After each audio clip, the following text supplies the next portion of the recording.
عاشقی و دانایی خوب زمان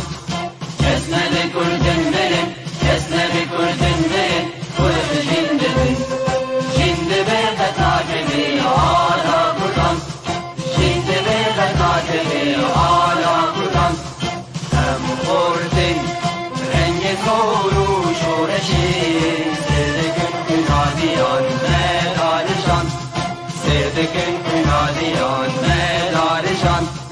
اسند کردن برن اسند کردن برن کرد جنده بن جنده به قطعه آلا کردن جنده به قطعه آلا کردن هم خوردن مریا و کی مصرفین دیمان و پادیمان هر اجتماع دیمان و پادیمان کرد و کردستان اسند کردن برن اسند کردن برن کرد جنده بن جنده به قطعه آلا کردن جنده به قطعه آلا کردن راوی کرد را بوی سرفی و شیران بابقی نشیدکن تاجی جیهان بابقی نشیدکن تاجی جیهان اسند کردن برن اسند کردن برن کرد جنده بن جنده به قطعه آلا کردن جنده به قطعه آلا کردن کرد نوزد حاضر و آمادنه جان فدان جان فدا هر جان فدا جان فدان جان فدا هر جان فدا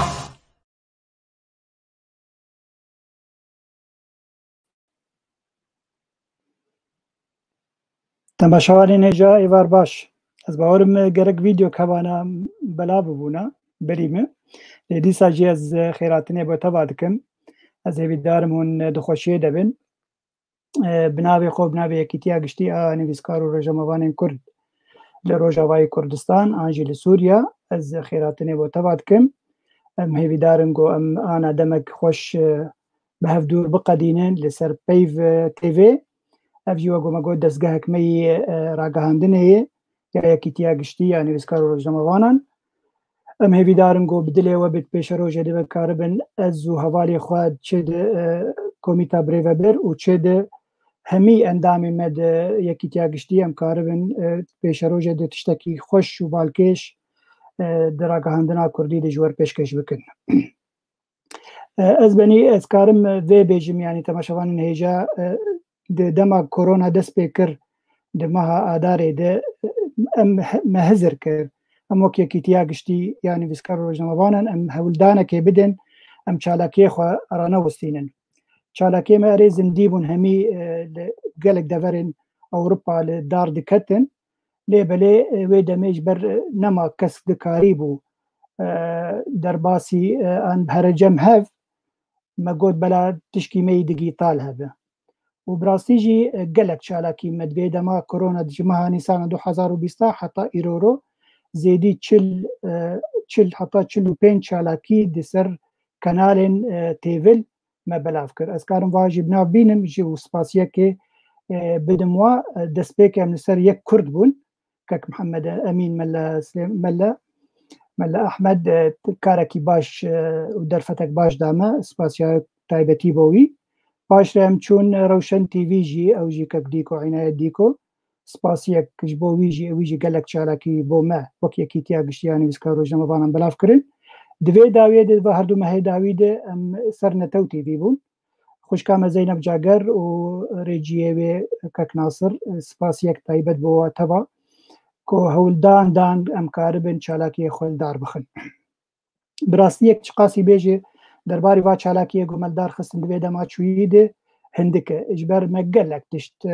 آنین زمان چه دواره توره ده چه دواره سیاستا میا گلمپی آنجیا کردی تایبت وکی دیجی مسئله هنری جی گلک حوالی ما هنک هنرمند آنین کرد میوانی خواه وکی دیجی دواره جواکی ده دیسا جی ام کارم بیجن اف پیو تیوی ببه زمان قال ما لجدر في ولات ام وكسن بنابر انجي مشختي بو نجدر في ولات والاوروبا جي عندبن ئەمێ کاربن di pêşa rojê de bibin zimanê xelkê xwe li hundirê welat û bibin balyozxaneyekê bo wa karibin êş û azarên wa bînin êş û azarê wa bînin ziman û karibin dengê wa bigihînin dengê vê cîhanê Ewropa karibin rojekê ji roja aliyêkarîk bêkirin bi xelkê me re li hundirê welat. Ez gelekî li we dirêj nakim ji ber gelek mêvanê me henin. Ez ê hewildanê bidim yek û yek û derbas bikim da ku em nerîna wa jî di ragihandina Kurdî bi gelemperî bibihîzin wekî dijî di Peyv TV wek endamê Yekîtiya Giştî a Nivîskar û Rojnamevanên Kurd li Sûriya karibe di pêşerojê de em karibin diriya vê dezgehê de em çi bikin, em bo em karibin dilê gelê xwe şa bikin, yanî di ew jî belkî yekemîn تلفزیۆن ئەگەم بێژن وەلەو دریا ئینتەرنێتێ دەیە یا خەلکێ مەی کوردی ڕۆژاوایی حتا ئیرۆ ینی نەدهات حسابکردن ئەف کەسی ئەف تلفزیۆنێ گۆ هەبوون وەک یە کوردێ ڕۆژاوە بێ یێ بەلێ ئەم کارم بێژن وەکی دیژی وەک یەکیتیا گشتیان نویسکار ڕۆژنامەوانان بەرکێوەیە کەم بوو وارێ کوردستانی دێ گۆ هەولدا چالاکیە خۆم بەرەگمێکی دیجیتال تێک بین. بێگومان وەکەک براهیم جیژمەر نویساند gelek komentar û jmer bên bêguman em ê gelekî li wa guhdar bikin silav û rêza me jî ji wer jî henin û ji temaşevanên hêjar henin ez hêvîdarim ku em karibin ez û hevalên yê gom derbasî stûdyo bikin em bi hev re karibin bersiva we bidin eger pirsên we hebin derbarî em bêjin Peyv TV. Bela mêvanê me yekem ez gelekî li we dirêj nakim ez dixwazim mamoste Cemîl إبراهيم درباس به أو جي أفوقات كيمية مامۆستا جەمیل تو بخێراتی مایکا تێگرتیە مایکا خۆ بەخشکێرە بخێرا خۆ خێردار بێ سەرچاوە ئێوار باش تەماشەوان ئاگشارن چی بێژی دەرباری پێیڤ تێڤ وەک ئەندامێکی کۆمیتا برێڤەبەر چه هێڤیەتە هەنێن چی کار بێژی ملەتێمە چۆنەگیە کار بێ خزمەتێکێک بۆ ملەتێ خۆ بکەن کەرەم بێت پێشەکی vê kanalê li xwe û li we û yekîtiya nivîskera Gişa pîroz dikim û li temaşevanan jî pîroz dikim û ez hêvî dikim ku kanalek serkeftî bi rêkopêk bi tiştekî baş pêşkêşî temaşevana bike her kes karibe jê Sûdê bibîne û rêya xwe jî cê xwe jî tê bibîne spasiya didwa bi rastî ji bo du kesa ji taybetî yanî ji encûmena me ya birêvebir kak Doktor Mahmûd Abbas a Nalserê û kak Abdulbaqî Husênî her du gelekî xwestan din heya ku ev kanal ji me bi yanî peydakirin û pêk anîn û kirin kanalek ji kanalê ragihandinê bêguman her kes zane ku ragihandin îro a digital di cîhanê hemûyê tiştekî girkî giring e û gelekî hêja ye ji ber ku vê rengê ragihandinê van kanala van internetê wek gotinek gelek belavbûyê heye dibêje ev cîhan kiriye gundekî biçûçik her kes garib her kes ê ribidû bistîne û hevdû bibînin û dîtinê xwe û bîrûbaweriyê xwe bi hev biguherin ji hev re bêjin û bi hev re gengeşe bikin yanî wek hev bin ne wek hev bin karin li hev guhdarî bikin û ji hev re bêjin. Ez carek di dîsa pîroz dikim ez hêvî dikim ku ev kanalek serkeftî be em hemû Sûdê jê bibînin û em karibin Sûdek baş bigihînin nexwend devana tenê îro bûyî em karin bêjin temaşevana Gişa û dîsa ez dixwazim bêjim ku ez hêvî dikim her kes her yek ji ne tenê ji yekîtiya me yekîtiya nivîskar û rojnamevanê Kurd li Sûriya her guhdarek her temaşevanek bînerek karibe cê xwe di vê kanalê bibîne destê we sağ be hûn her hebin û serkeftî bin spas spas gote jî berî gote her ez karim pirsekê bikim ji bo xelkê me rojava yanî em karin wek yekîtiya Giştiya Nivîskar Rojnamevanan û diriya vê Peyv TV de karin çi ji war pêşkêş bikin û texmîna te wek parêzgehekî wek nivîskarekî wek romanînivîsekî جبو خلقي ما رجاوي كردستان بله تایبەتی بۆ خەڵکی کوردستانی بگەلەمپەری و تایبەتیش بۆ خەڵکی مەی ڕۆژاوە ڕاست وەکتە گوت وڵەویش بۆ خەڵکی کوردستانê بتەواوی بگشتی گەرەک ئەم تشتێکی پێشکەش بکەن تشتێکی باش پێشکەش بکەن و بتایبەتیش خەڵکی مەی ڕۆژاوای کوردستانێش بەرگۆ لە جەموان هەر وەختی ئەنتەرنێت تنە هەر وەختی کارەبەت تنە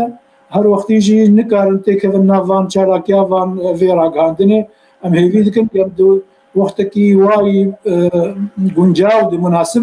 ئەم کار بن ژوارە تشتێکی باش پێشکەش بکەن و ئەم هێویا سەرکەفتنی ژوار دخوازن ئەو vێرەوشان نەخۆش ئاستەم خلاص بن بتایبەتی ئەv نەخۆشیە کۆرۆنا گەئیرۆ gelekî berabûyê li herêma me yê Rojavayê Kurdistanê û ez dixwazim xelkê me li wir ji wilo bêtir haşxwe hebin li xwe qate bin li xwe û li êdora xwe qate bin xwe ji vê nexweşê biparêzin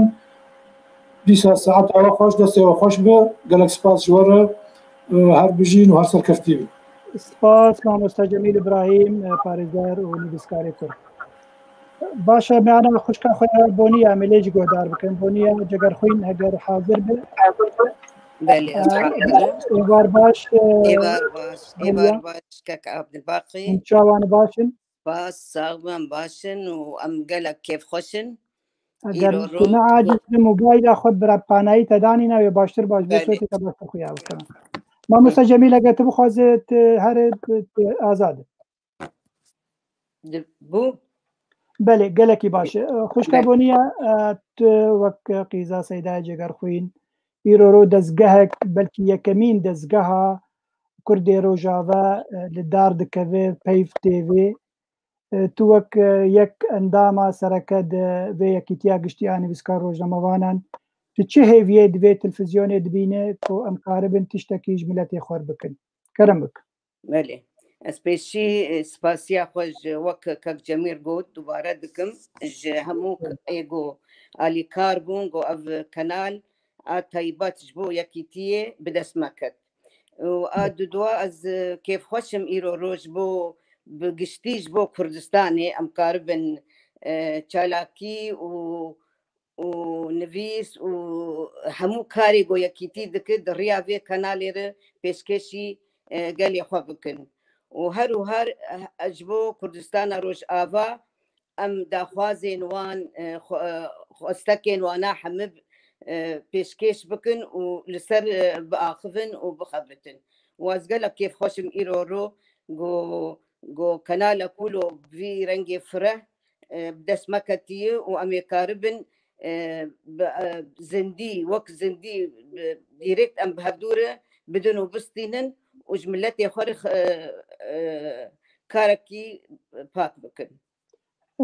خوشکە بۆ نیە هەنکی لە پاشکەف بۆم بوو باش ڕێتە ببین لە پاشکەف تەمام ئاینورە گەلێکی باشە هەر بژی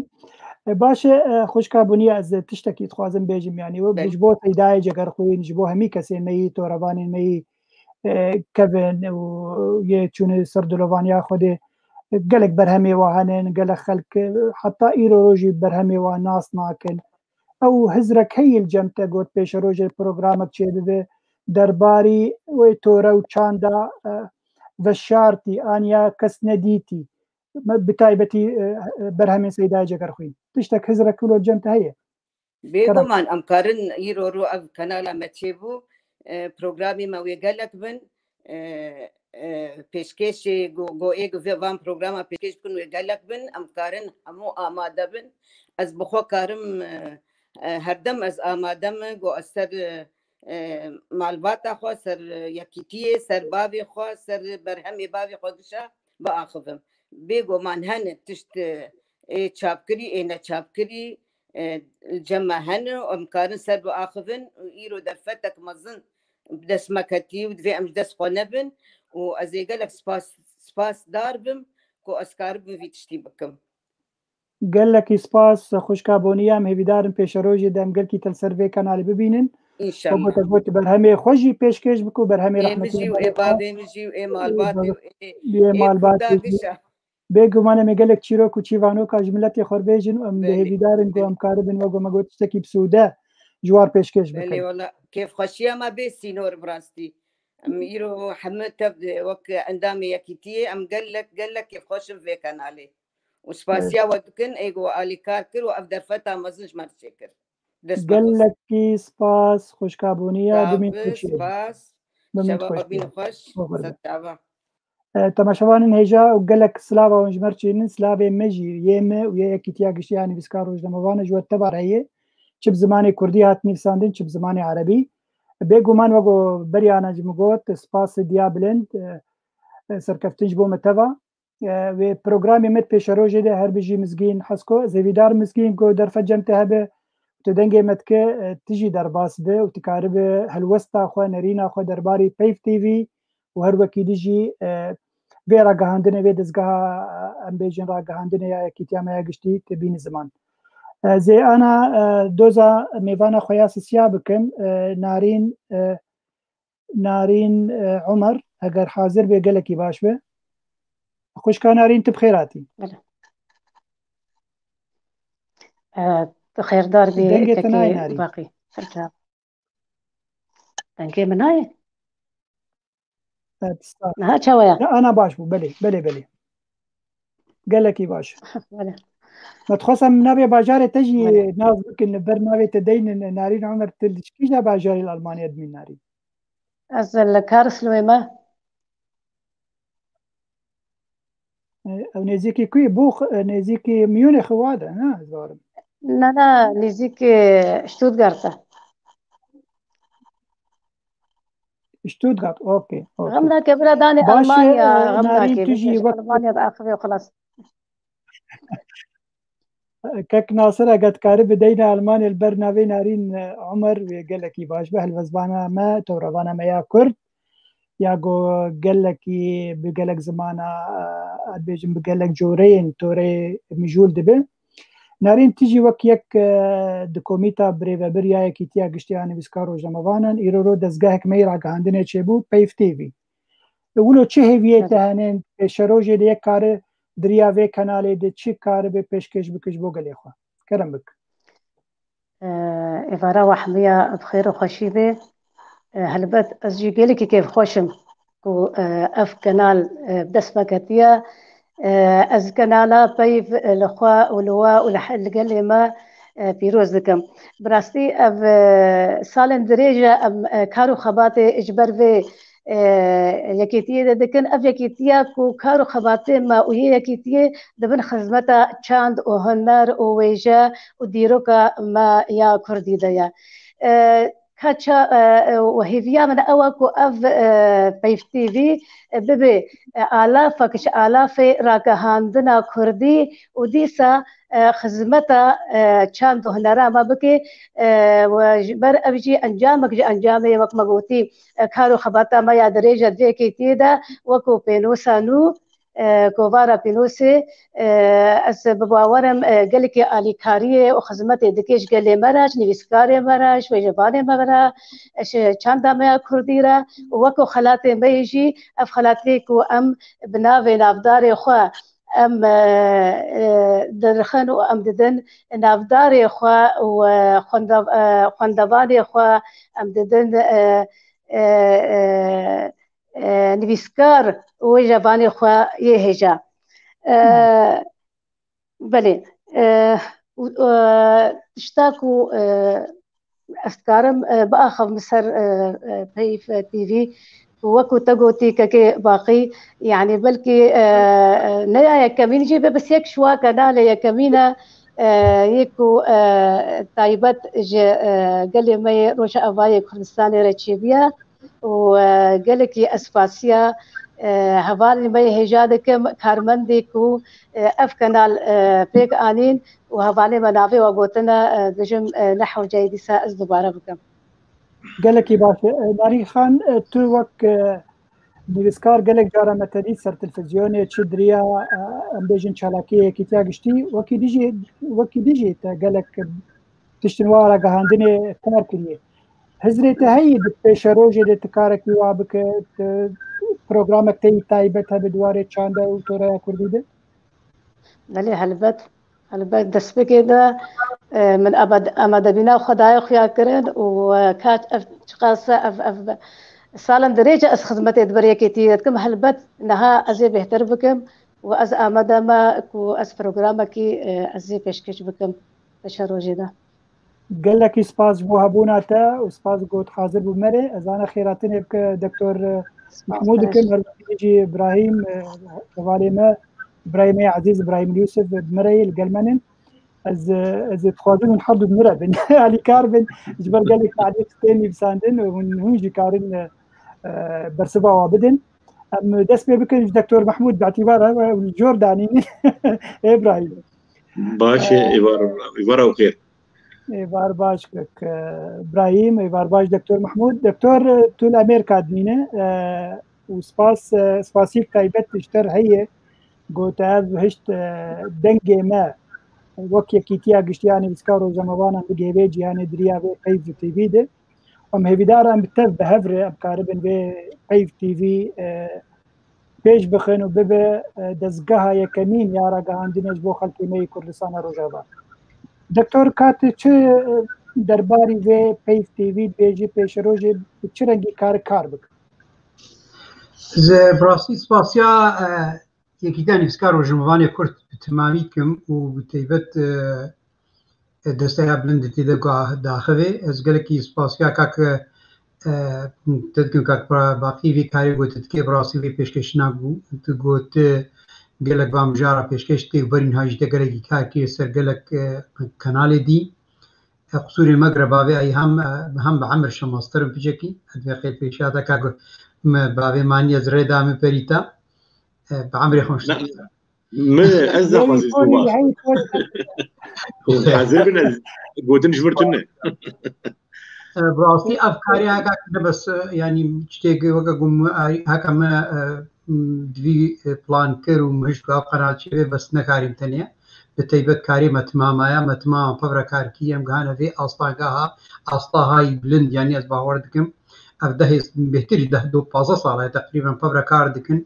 دمك جو ام تمام هر کس کیش علی خوا علی کاری که ده حتی اف سرکفتن پی بک یعنی بگنوی سرکفتنی تشتی گم کارن بکن گاک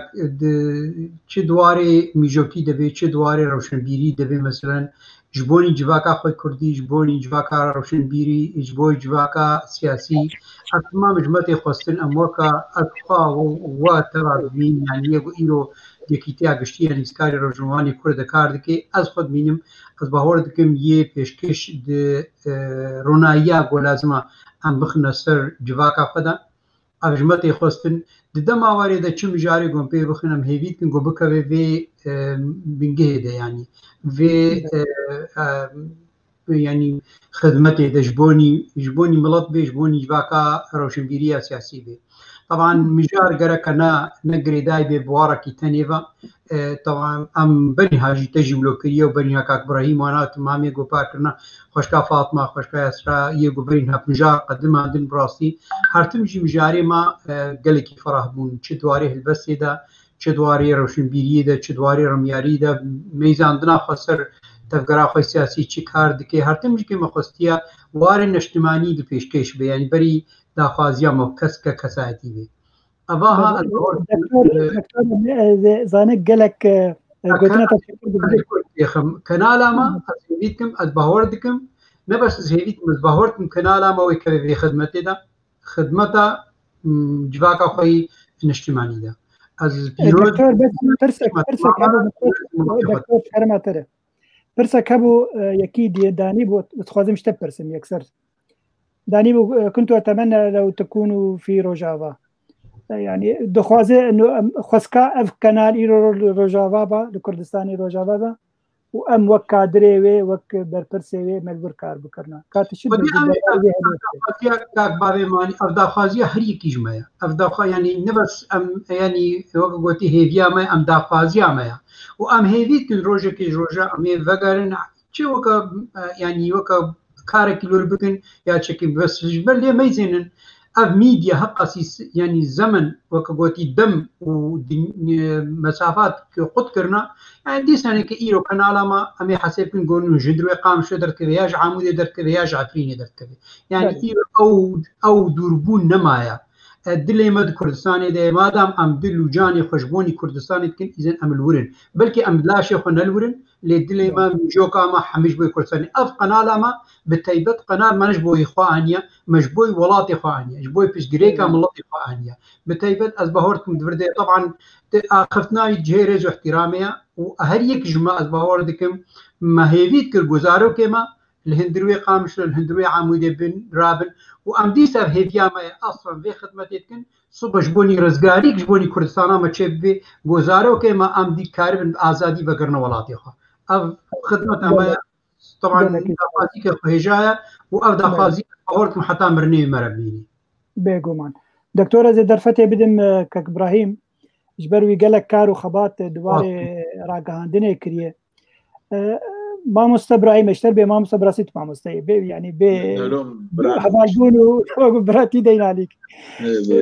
دواري يعني بكماسي دواري روجنا مافانيه دك قالك كارك تكري وهذا كي يجي مساله هالبستيده وبيدمجي ذاتا موفق براستي مثلا روماني ده يعني ايرو بيف تي في تشبويه وقت دزگاك يا يكيتيا گشتياني بسكا روجنا مافانه او چه هویته هنن گو دریا و کانال ده امکارن چی پیشکش بکش بو ملت خو چل هندری ولات چش دربی ولات چت خدمتا توره او چاندا کردی کرم بک بلی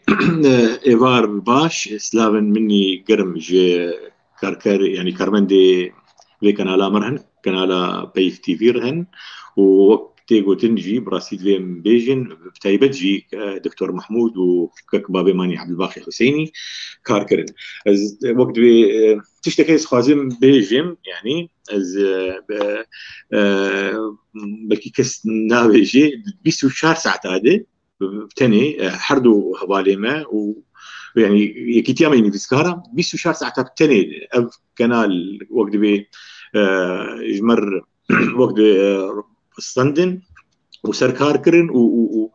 ووك معجزات يعني مرشي كرن تيجرام يعني هبو نوع هناك احتكاري هبو مكاري وبيجين دوا كانالار يعني هن كان خستوا له يعني جمر بدر خيا كرن وابايا وك معجزات يعني اللي نيفسكارين ما ايجو بينوسا خو كارد كرن ايجو بينوسا خو دروي ريجيمي دد سكينين كارن يعني بزمان يعني زماني هردمي دوان بصالي داوود ديجيتال براسي بلا بونن قال لك وبتايبت وان حرد حصالي شر وجنجيد الولايات من السوري الكردستاني الحرش يعني بارشين كردستاني بحوجي بيفكينن يجبو وساجي نافي في كان علامه ما كر نافي وبيف وقت التسبيك دي وقت تيغوتن اساطير دي تيغوتن وقت التسبيك دي بيفو يعني تشتيقوا ازانم تيرام يعني صالين بري 10,000 بشي 10,000 مركزيك تلفزيون هبو مركزيك وهبو بري خدان هنكا بري خنا جنكا دكرتن يعني انا ديروكا مد اي كيتي يعني بسكارات امزانن كي قالك جارات يعني تي في ايجو نيزيكي مدبون ايجو مخابن يعني وقت بي يعني وقت بي بروجرام وان هن وقت باجنداتي وان هن وش ما في وانه ما خص وقت نيفسكارن سرب خويا يعني في كتيامي نيفسكارن نيفسكاري ما يعني جدا يعني راسي قلت تاني بيفك ما بيفا ولات بيفا نتوامه امبروفانتي مدقينها نريني ماشي نتبع وكبن قال لك جارة جواتي مد نوكف الاخبن جبولو اب يعني كانالا كانالا يعني دنقكي ازاد اي متى تبابي وكانالك ويسر بخبي اف كانالي قوتشي بونن براسي يعني مركزيه وان تي في ان اي بارتيا تي في ان اي حكومتها شكناندن يعني هر كسك جمع امكارن تي في كوي هبي ودنقكي وي هبي اف كيتيامي نيفسكار اغو يكمين شي ويه صلاة 10,000 شهرادة بريشة ضصالة أبيكيتي صدي نيفسكارا خدي بينوسا تيد هنن نيفسكارا هري مزرن بجن بلندن براسي خوين ما وبراين ماي نيفسكار تيد هنن وهفالن موزاروين مد يعني اندامن تيدا أبي كده يعني بسكارة جيبه هوريه براسي يعني إيرو مش كك عبد الباقر خبيم يعني شعب المظن المتي نرين وكي كده يعني بسكارة رخصتك ما يدولي هي جهكي ما يتايبت هي أم يكمين وقت مؤسسات نقابي خديه بينوسا يعني أمبون وكردستان وقت سر أستا كردستان تبي يجيب راسي بهوريك مظن بخدين فان بينوسا هي إيرو نمك خش جمرهات مجن هوا يعني مش كعبد الباقر قلت هوالي ما يدينجي و ببر قلكي يعني زود رباسنا برقم لينك بلا تكرب لينك تي في وقت براسي وقت جيش نازيه كيف الجمك ويرو حوالي مسر اوكراني يقولوا يعني وقت بواركي زندي دركتنا ابراهيم بيجي كنالا ما باغيماني ابراهيم شكرا ترى برسا كي خوازم مشتب برسم طبعا بري انا ما قلت بو بروجرامنا بزماني عربي بلا بكن ديسا كك نصر جمت برسي بروجرامي ويب زماني عربي وهبن كانت تشي درباري في مسألة بيجي باشه قال لك باشه براسي ام يعني ام نكر خوفقتينن ام ولاتكينن ام هفدور دجين خلكندن شريك ما هنن كان دائما بزمانك ديجي وبتفقوا بزماني ما زك ما كيجي قال لك جماعه يعني انا دفي كيتيا من نيفسكار بصداع نيفسكار هن بزماني عربي بتنيد يعني نيفسين او كساناجي ويجي خبيين يعني بديت يعني الاوروبا هنا كاولو خسيكو بلا بكي او كسينكو بزماني عربي نيفسين دفيولو جي تنبي شباده جي تنبي تي هذا نا امي وانجي تبع حميز بكن وتشلوغو ام هاتين دسبيكي دي حوالين مال اوروبا بريكو ام يعني ام بينجي حوالين ما عنايات قادو شيرين ايل دورا عنوان كيتيان نيفسكارا وبابي ماني الور دكتور محمود يعني حوالي ما كارد كان هريك الجي خو شاف شيت كرن بزماني كردي انا بزماني عربي جي بينن جبركو يكجي يعني استراتيجيك ما يكنالي وهبي او استراتيجيه ما وقت بيها بيفين ديالوج كسي نوك مجي يقول السر خاطا ولات بمره شريك من داخل وديالوج بزماني واجهه يعني هن قالك جارا نيفسكارن هنن يعني اتخازين فيغو تيبيجم واغو وقت بي سركبو نرينا مدغو دنگا كيما شيبي قال لك تشويش سر برسا كردي شي دي ميديا ايده دراج هاندينيده قال لك قربي السنتر مراكز الي كولينا دراسات قال لك هنن قراد الدين جبوغو فرسا كردي يعني بفرشقين فرسا كردي وندابكن امي بخازن وما هو داي وخلكين مديتن شد كوفارين مدى حرد كوفارين وروجنمي ماي بينوسيت حرد هذا شد دخويانيه مدى شد غوتارين حوالي مدى اواكي راماني دي بيسين اواكي دخويانيه دي بيسين وشي انا دما ديجيتالي ده امي تخازن رحمتي سعيد قواري قلت لك فيها بوتقوم كورونا ولد قد كورونا سوداك مظن جهاتي كرن اما ازقلك جي كورونا يو حسابات كم وزقلك شريتها كم ومزاج خازم وقت كان دك ديجي وي بروخ بباريزي بس يكجي يعني يكجي السودان قمش فيدا ما هنقرت دمك دريش جمع شيبو ام ديكيتيا يعني ديكيتيا في وقت كارن المكتبه ما تنفيذي ده ما بريارك سانكو ام وقت ديجيتال ازبيجم بلكي زم قالكي تسبيك نجي شوبان وقت يكيتيا من نيفسكارا ام اي كمين بون دناف يكيتين نيفسكارين كردستاني دي ايجو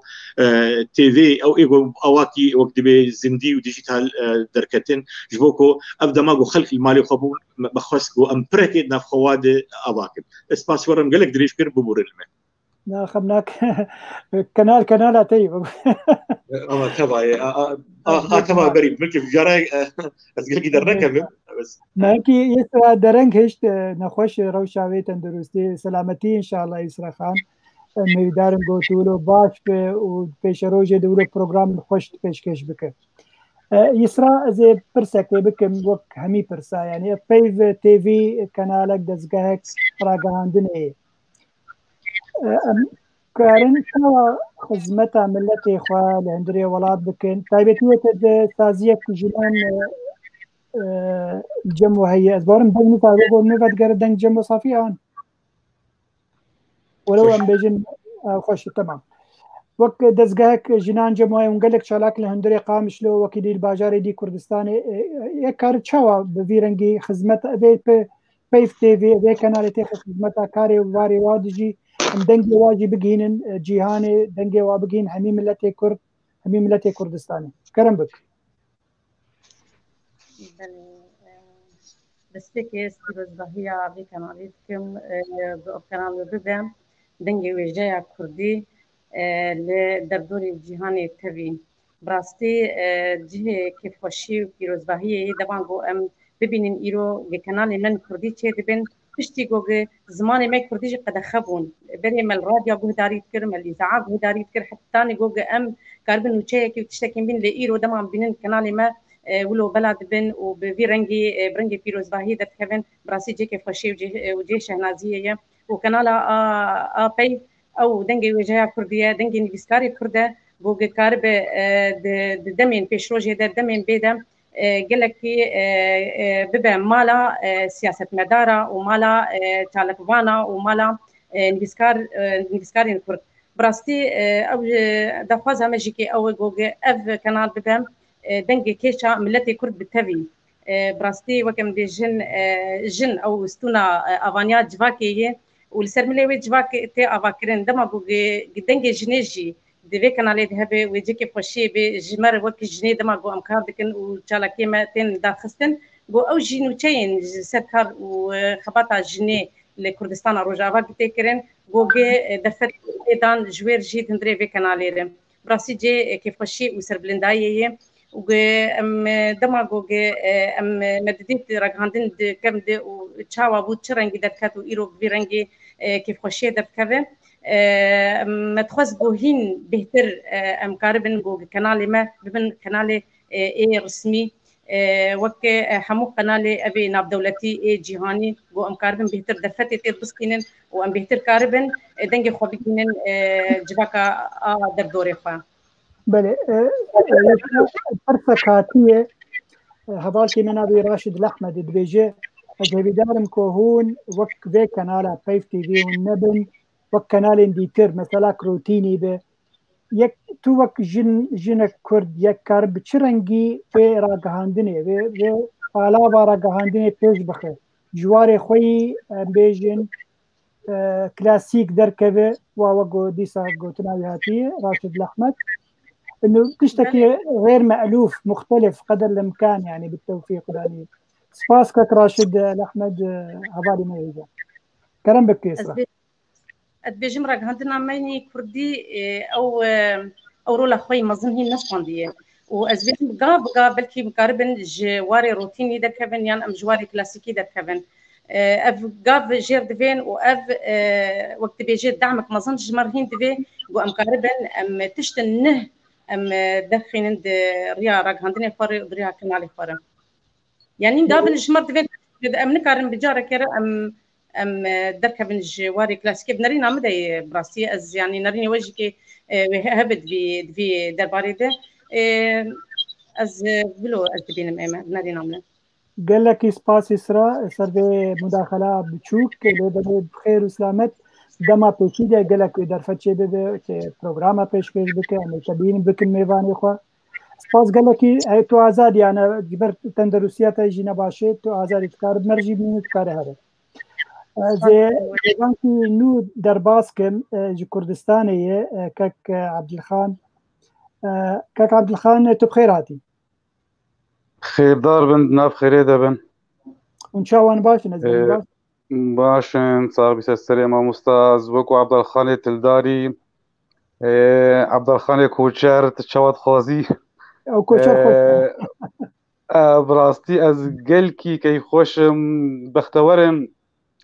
به کانالا پیروز ام لما تواهیا پیروز دکن لروج آوای کردستان پیروز دکن لکردستان به تواهی پیروز دکن قال لك كك عبد الخان يعني تول كردستان دمينه وهي ما جو سركفتي بن و از باش برسك مشتهى بوكك عبد الخان ما مستعز الكردستان ما الهوليري ما بله من برسك بكرنا درباري دزگهن راگهاندن كلام كمان مستعز قالك تلفزيوني عرضيهن يا ازمانيهن بلكي انترنتيجي هبن يك چاوا كارب بيف تي في بگين استا و كانالين پیشکتی تو وك روزنامه‌وان وك نویسکار یک چرنگی کار و پیف تي في بگين استا که خوش دواري راگهاندنه ده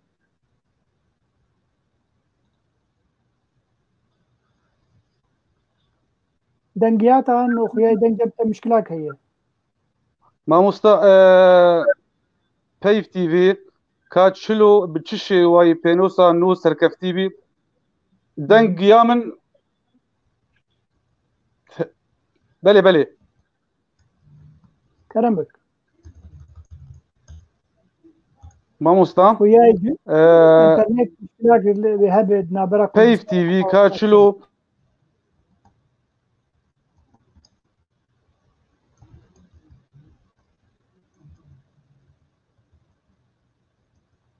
خوياي كك عبد الخان جمعي جيهاني هاجر ام تنجي متى دنك خود دبه خوش كان مزگين بخيراتي بله ناف خیره ده بن سپاس دسپیک ده پیروزباهی لما ملت کرد اشكرا ما خور موبايل اخوله باناي دني باشر كك عبد الخان مي كارب نجارك دلي فقرن اجبر انترنت لكردستان الهوليلي ازباور مشكله كوي انترنت ابو دنجي تسكني للجمع ازباورتكم تشين ابونا نا تشين ابو ما بقري وقبري باشتر بله كارب فيرنجي جيبه براستی از نحاضر بمیرو جنشکی و براستی ما بهیست مزگینی که خوش بوش دلو جان پیروزباهی لوال ما الملت کردکم اف کانالا دیجیتال براستی گاوکا راست و دریا راست بیبیا گو اف کانال بکار ببا دنگ جوا کسی به دنگرا و به دنگ راستیه شخوا نامه روشنبیری سرطایی دا پرفکرنا راستیه از نزانم پرس نوها بنیان از بردوام کم مامستا امکارش تا بپرسم بله بله سپاس گل که بو پیروز بهیاته بری هر چی سپاس بو تجی گوت سه پرتوک دو گهان من گل کی سپاس هر سی پرتوک تی ینویه تازه تا پیروز دکم از بیدارم گفت پیشروج دیجی هم کار بن سمینره که درباری و پرتوکن تب گلم پری بتر تایبتی جم سروا با آخرین خوش مزگین یعنی پیف تی وی رو بلکی دزگاه کمین یا کردی می روجاوا تخمین نکم بری و چه بو هاگه چه بو بج دیسا گریدای بشک جبش کردستانی اما کار بن بچرنگی ام کسن دتاورگه هذا انجی مشخت بان عنده كسين مهاجر يعني لأوروبا خدي دبن أم كاربن شاو دنجي ملتي خو إيش وازاري وبين زمان بريا في بيف تي في ده كلام بله كانالك دماغون بالديجيتال وإيرو براستي جهان دماغو جلوباليزم دا وبوكا غوندكي بچوك إيرو أفدر فتح تامي الولات أجر أم بيجن صدمين إلكتريك تشينا بالبقطة إلكتريك بيواردا دقه دكاري بقه هر كسي وبرنجكي حسان تيتا بكارانين بله دا أم كاربن تشتكي راست وبايفا راست ورسن وأم بيجن أجر نوچه جه راستقين بقه ملت إخوة بديتنا من بيدفي هيا بوا كسين كسنا جو بسبور بنو يكيتيا نفيسكارو جمعوانين كرد تكس كسين واها هنا جو أو كاربن بهفراك پێدویا ما ئەم بێژن بهێزا جوانان هەیە نەمازە ئیرۆ مە پڕ کەچ خۆرت و کەچ ژن و مێر هەنە ئێگۆ دوارێ ڕاگهاندنێدا هەم ئەم بێژن ساڵانە وەک ئەزمون خەبتینە هەروەها ئەو کەسێن گۆ تەزەین بلند زانینگەها داوەرگرتنە دیتنا من ئەمێ گەرەک ئەم بهتر ڕێ بتنەڤ گۆ ئەو vêce ئەو خە بگهێنن وا چافکانیە ڕاست ئەو کەسێن gelek mixabin gelek ez xwe dizanim gelek jin hene belkî ji ber got dayîk bûn gelekî mijûlî karê xwe jiyana rojane vekirê dayî bûn ewan nikarîbûn em bêjin biçine cihekî dî lê bernameyekê beşdar bin kanalek wiha serbixwe bêalî îro dikarê bi hesanî xwe bigihênê wa jina bibê deng ji ware û wa kesin em bêjin helbestvarna me hebin kesekî guhê kesî xwe negihandiya yani bi rastî cihê mixabiniye lê piraniya caran em dibînin got kanalê me yî heyî hemû jî kê destxweşiyê li wat bin kar û xebateva lê wek rexneyekê got bêhtir midya me yî Kurdî di hemî wara da midya xal û xwarzêtî bû yan ew kesên bêhtir aliyê tengî ê partiyane dibirne kanalê xwe kanalek wiha wextê em bêjin yekîtiya nivîskar rojnamevanên Kurd wek hêzeke îro xurt li Ewropa hem li welat dixebitê hêzeke serbixwe ye hêzeke bêaliye tekez û dubare dîsa tekez aliyê wê yekîtî û aliyê nivîskara divêt berjewendiyên bilind aliyê me divê berjewendiyên millet ê bilind ê milletê Kurd bê dema em va tişta li ber çava dayin kesên pispor berjewendiyên bilind ê milletê xwe û em li her kesî jî guhdarî bikin bi awayekî vekirî demokratîk em bêjin bi sîngeka fereh em dikarin baş xwe bigihênine her kesî û bine deng ji her kesî re خوشتامزین پرسکانه هات بو کرن بزمان عربي بو كتبوا هون وك فاي باعتبار انتم المنبر الثقافي الكردي كيف تستطيعون مساعدة الجيل الناشئ المغترب بارتباطه بوطنه وتاريخه وثقافته ولغته يعني دفي دريا بيف تي في دي مكاربن تشاوا في بشن ان نفشن تازه جي خلكي مي يقول اوروبا جيان دبن امواديسا فقرين انجريدن بولاتي وهذا قالوا دريا زمان دي دريا بروجرام دي كرمك بله ایرو ما نفشکی ام از گور ام شوپین نفشکی می خوندوانه زمانه کردی و هر 20 ساله داویدا نماز ایرو جوای کردستان پیدا بوال اروپا جو هم جیل ولات او دبی بریا ام بیجن دیسا کسنا جوان و پسپور گو بکار بنخو بگه نوا برنامه با آوائه کی مروفت کاری بگاری بریا که گو برنامه لگور ام بیجن دلی جوان وەکو میناکەس بێژم بەرنامەیە وهات بێنە کردن ئەم بێژن وەک پێشبازی ji هەلبەستێرە ئیرۆم بینن gelekî helbest ji wê astê derketiya her keskî fêrî Kurdî bê hewl didê neğeme mirov hewl bidê lê bi zorê jî kê mirov nikarê bê helbestvaniya bi zor mirov nikarê be çîrokî ji ber ku bi hestekî xwezayî vegirê daya diriya bernameyekî em bêjin wek mînak pêşbaziyek ji va xort û keçê nûra ji bo ê helbestê dinivîsên ya ê çîrokê dinivîsênin wekî din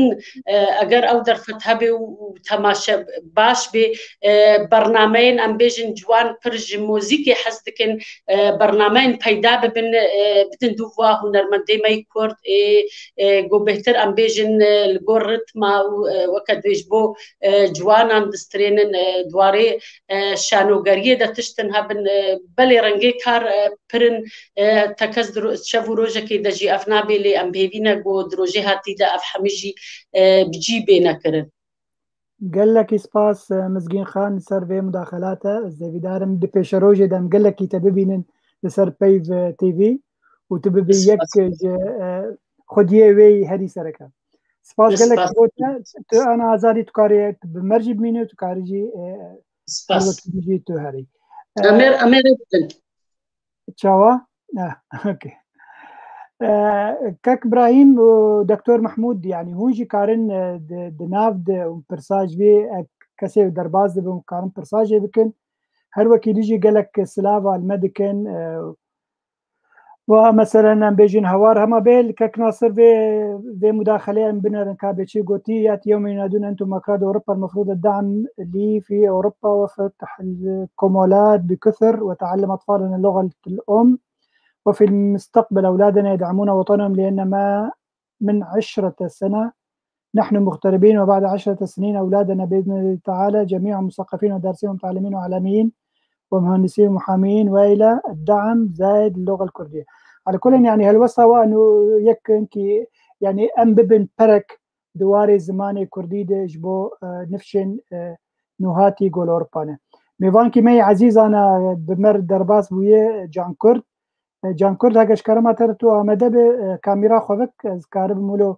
ازو كك محمود وكك إبراهيم سلاوك يلتبكن تبخير هاتي ماموستا سيداي دلال جواب سرسرا جواب سرسرا وكك إبراهيم وكك محمودجي وقوت واد بينه مهرسي سلاوة تدكن قلت تفخشن قو إيرو روت بمرية هبيدارن قو هرتمجي بمربه ما مستجان وقت بينه بيف تي في استخمين دكم بلكي دزقها يكمينه الدواري راقهاندنه بو خلق مي روجابه تو چه هیویه تید بینه یک کاره بچرنگی کاره خدمتا گلی خوبک خدمتا عفرینا بریندار بک خدمتا سریکانیا بندس بک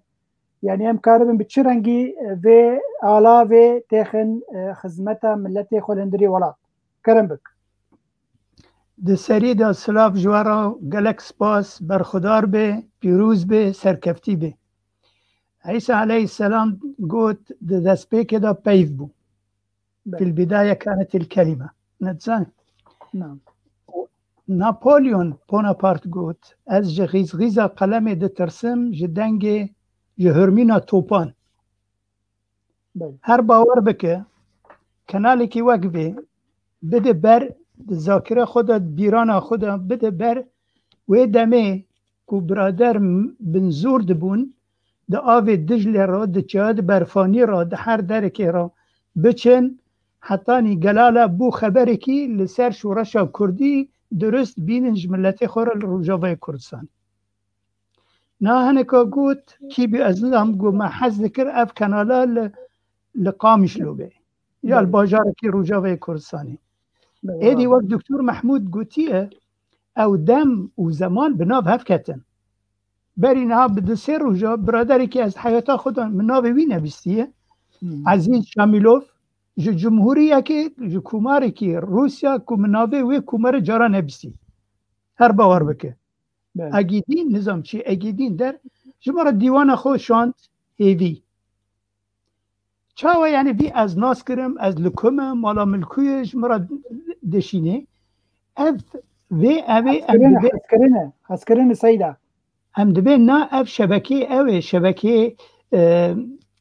هف دیتن و هف ناسینا برای اینترنت او سینورت بره حرفان دنیا بله بگو من دو کک نچروان برزانی قصه ده که لحولیره برادری که کرد باکر جمعه دشینه رابطه وی لینک وی بله هم یعنی تشت وکی و اینترنت خدمت جملت کرد را نکریه دکتر محمود عباس يمكن مجارك که دیت بیت حیات خودو لأز روبرو بینم گوتاره ویدو خوینم تعلیقی خود نفسینم سپاس دکم و ایتا و ایکا که ابراهیم ما مستیمه مزن ذاته يعني وید ویم فیدیجه بینم لو ما بو وی از ویم ده سه نقطه هنه اگر اون بهلن از بیجه کرم بگده فتحیه چا فرمو سنه بری هر تشتی که برنامه که ساله دوی هبه بود تلفزیونه هر سال جاره که یک بیرانی نکی بکن اینه وقت چاو نه کردان تفگره کردی سببش شکستن تفگره کردی ده تجیه که من نه میزانیه وی هیه نه برنامه کار هیه کجان حزبا بیه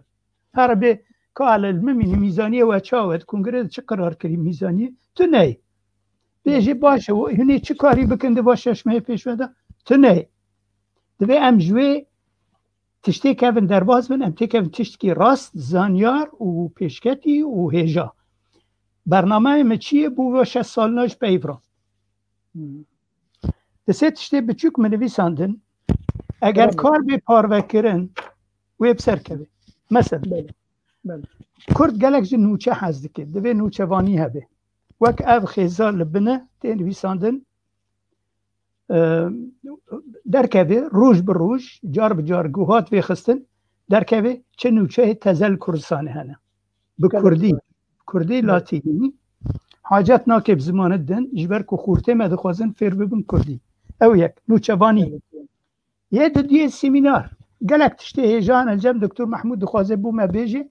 لی مروج که جرا سیمینارک آمده نکریه دوی سیمینار هبن هفته جاره که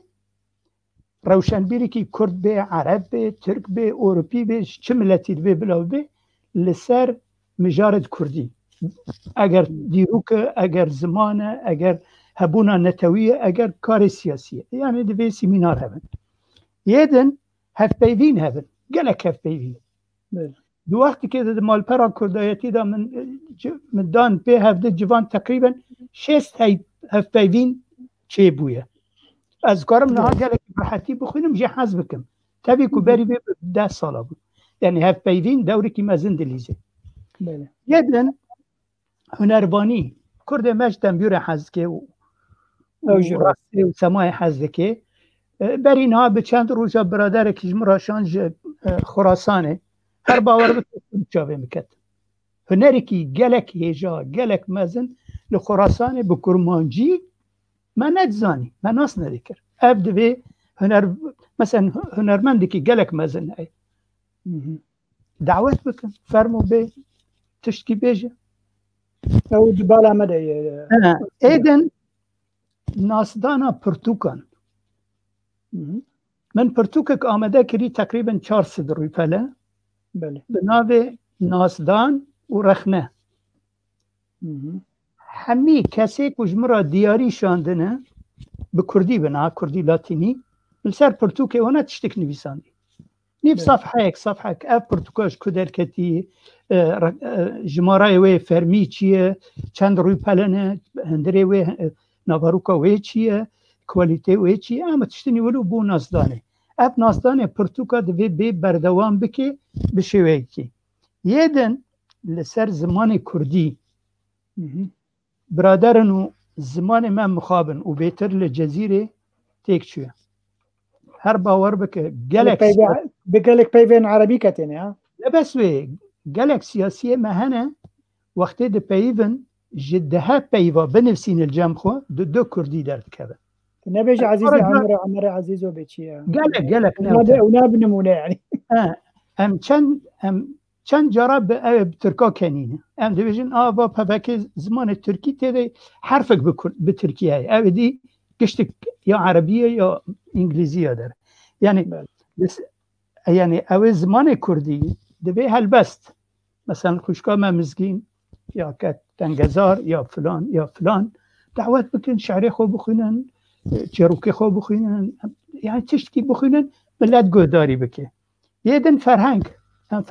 کردی خورد بکن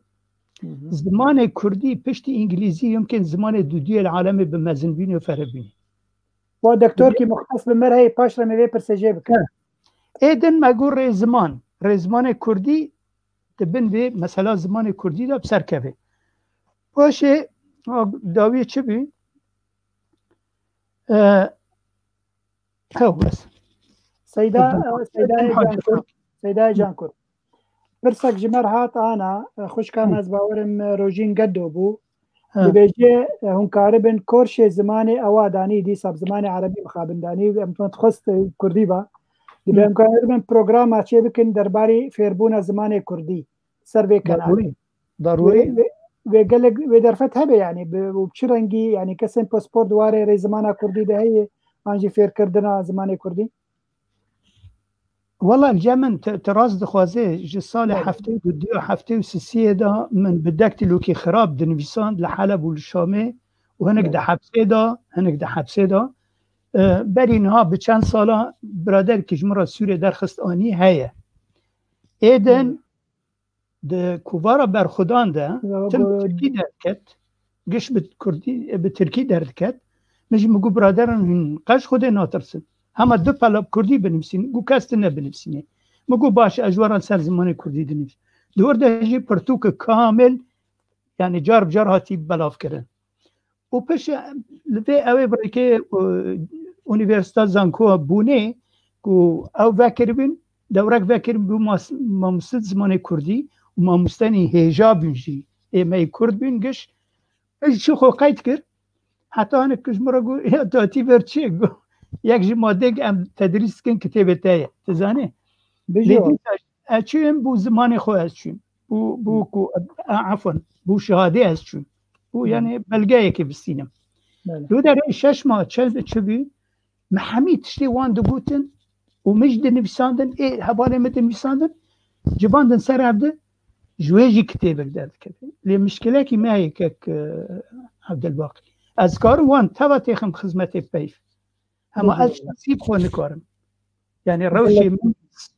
ساغەیە جارێکی نەباشە سەیدا انشاءالله ولو تەندەروستیەک باش یعنی ژمە تەنێ بەسە گۆتەیرۆ تدیسا بەشداری vê programê bûye ya destpêka vekirina peyv TV welo em bêjin test e û dibêje got em pêr berdewam bikin ji ber ev wicûyên we got bêjin ev rûyên wilo xweş û geş bi me re ne em gelkî te serfirazim Can Kurd Seydayê me hêja bi xêr û selamet em ê gelekî têkiliyê bi hev re bikin û ez dixwazim di gelek programa tu amade jî bibe dema got bibîne tenderustiya te baş be û spas gelkî bo hebûna te tu karib merjî bînî û tu karî her vekî jî te herê jî wê çaxê oxir bişter e. Tamam bes ez peyvekê bikim eger kesek bi xwe de dibînê dersê Kurdî bidê belê ez karim wan têxînim xizmetê wî bile ew dersê Kurdî bidê em ev xwe şexsî bi xwedê ez nikarim lê ez ê bi hemî tiştî dîsa alîkariya we bikim ya ser çawa spas gelekî Seydayê hêja Can Kurd باوێمانی ئەسکارم ئاخفتنەکە مامۆستا Can Kurd ڕێز مامۆستا Can Kurd gelek kêf xweşim bi rastî ئامادەبوونا te û axiftina te delal û daxwaziyê te hêja bi rastî em cihêrê ji ihtiramê taybet ji bonî yanî zimanê Kurdî ez bawer dikim em me dixwestin ser bisekin ez û kak bavê manî û kak Ibrahîm û yanî endamê Yekîtiya Nivîskar û Rojhimanî Kurd me dixwest gom saeteke bi taybet herro yanî ne herro mesela heftiyê carekê dî cara saetekê bi taybet li ser vê qenalê zimanê Kurdî hinek mamoste werin xwe pêşkêş bikin û amade bin da gotî perwerdekirinê ji zimanê Kurdî bidin ez bawer dikim di dema werî de ev ê bêkevê yek ji wa programê me de got saetek ji vê qenalê bibe ji bonî perwerdekirina zimanê Kurdî baş em ê vêna di komîtê de em ê xweşik ser bisekin înşallah di rojê werî de tiştê giring hûn bernameyekî dînin bernameyê kar yani ez demeyekî dî çi bikim dimeyî dî çi bikim eger we nebê ser nakeve herî pêwîst jî kê got hinek yani hinek xwe pêşkêş bikin hinek mamosta bidin yanî dema xwe bidnema bidne vê programê de amade bin ne şerteyekî tenê be yanî heye du mamoste bin sê mamoste bin mesela du rojat heftiyê de heyek ji wan carekê amade bibe yanî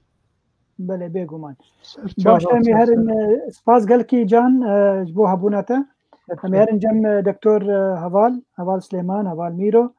tu bi xêr hatî Doktorê hêja mayka te girtiye tiştî xêrhatina we hemû dikin mêvanê wê hêja birayên min hêja Doktor Mehmûd we birayê me Ewsmes we birayê me tekûşerê naskirî Can Kurd we herwiha jî mamosteyên ku niha derbas bûn nivîskarên me ku naskirîne weke mamosta Narîn Yusra we hemû aslav dikim berî hemû tiştî û spasiyeka taybet bo we jî bavê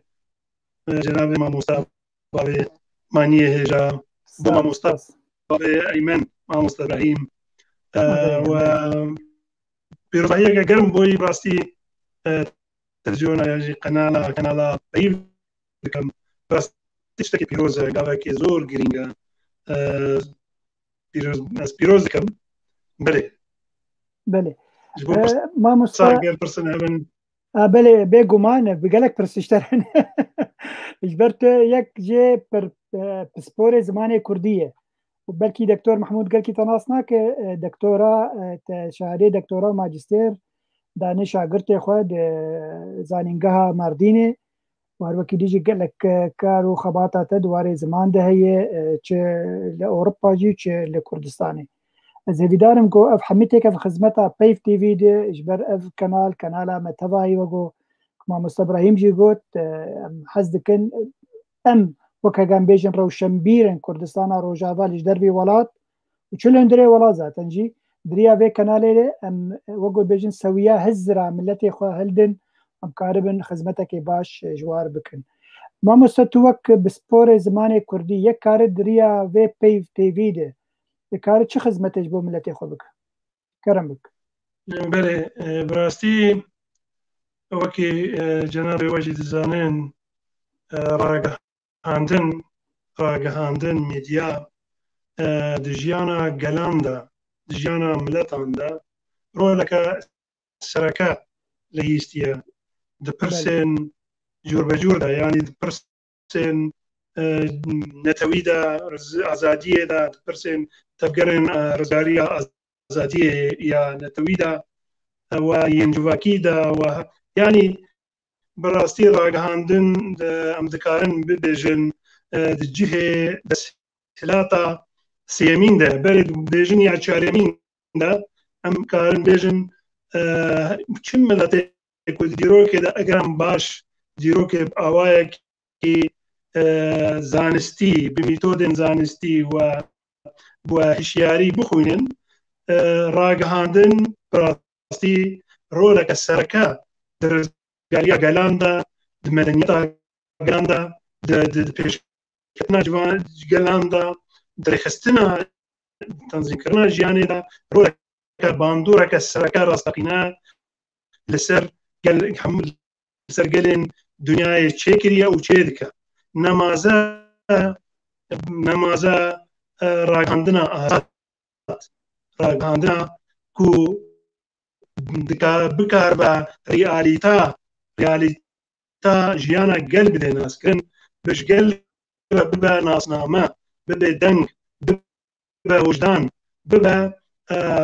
pêvajoyeke ku herdemî bikar be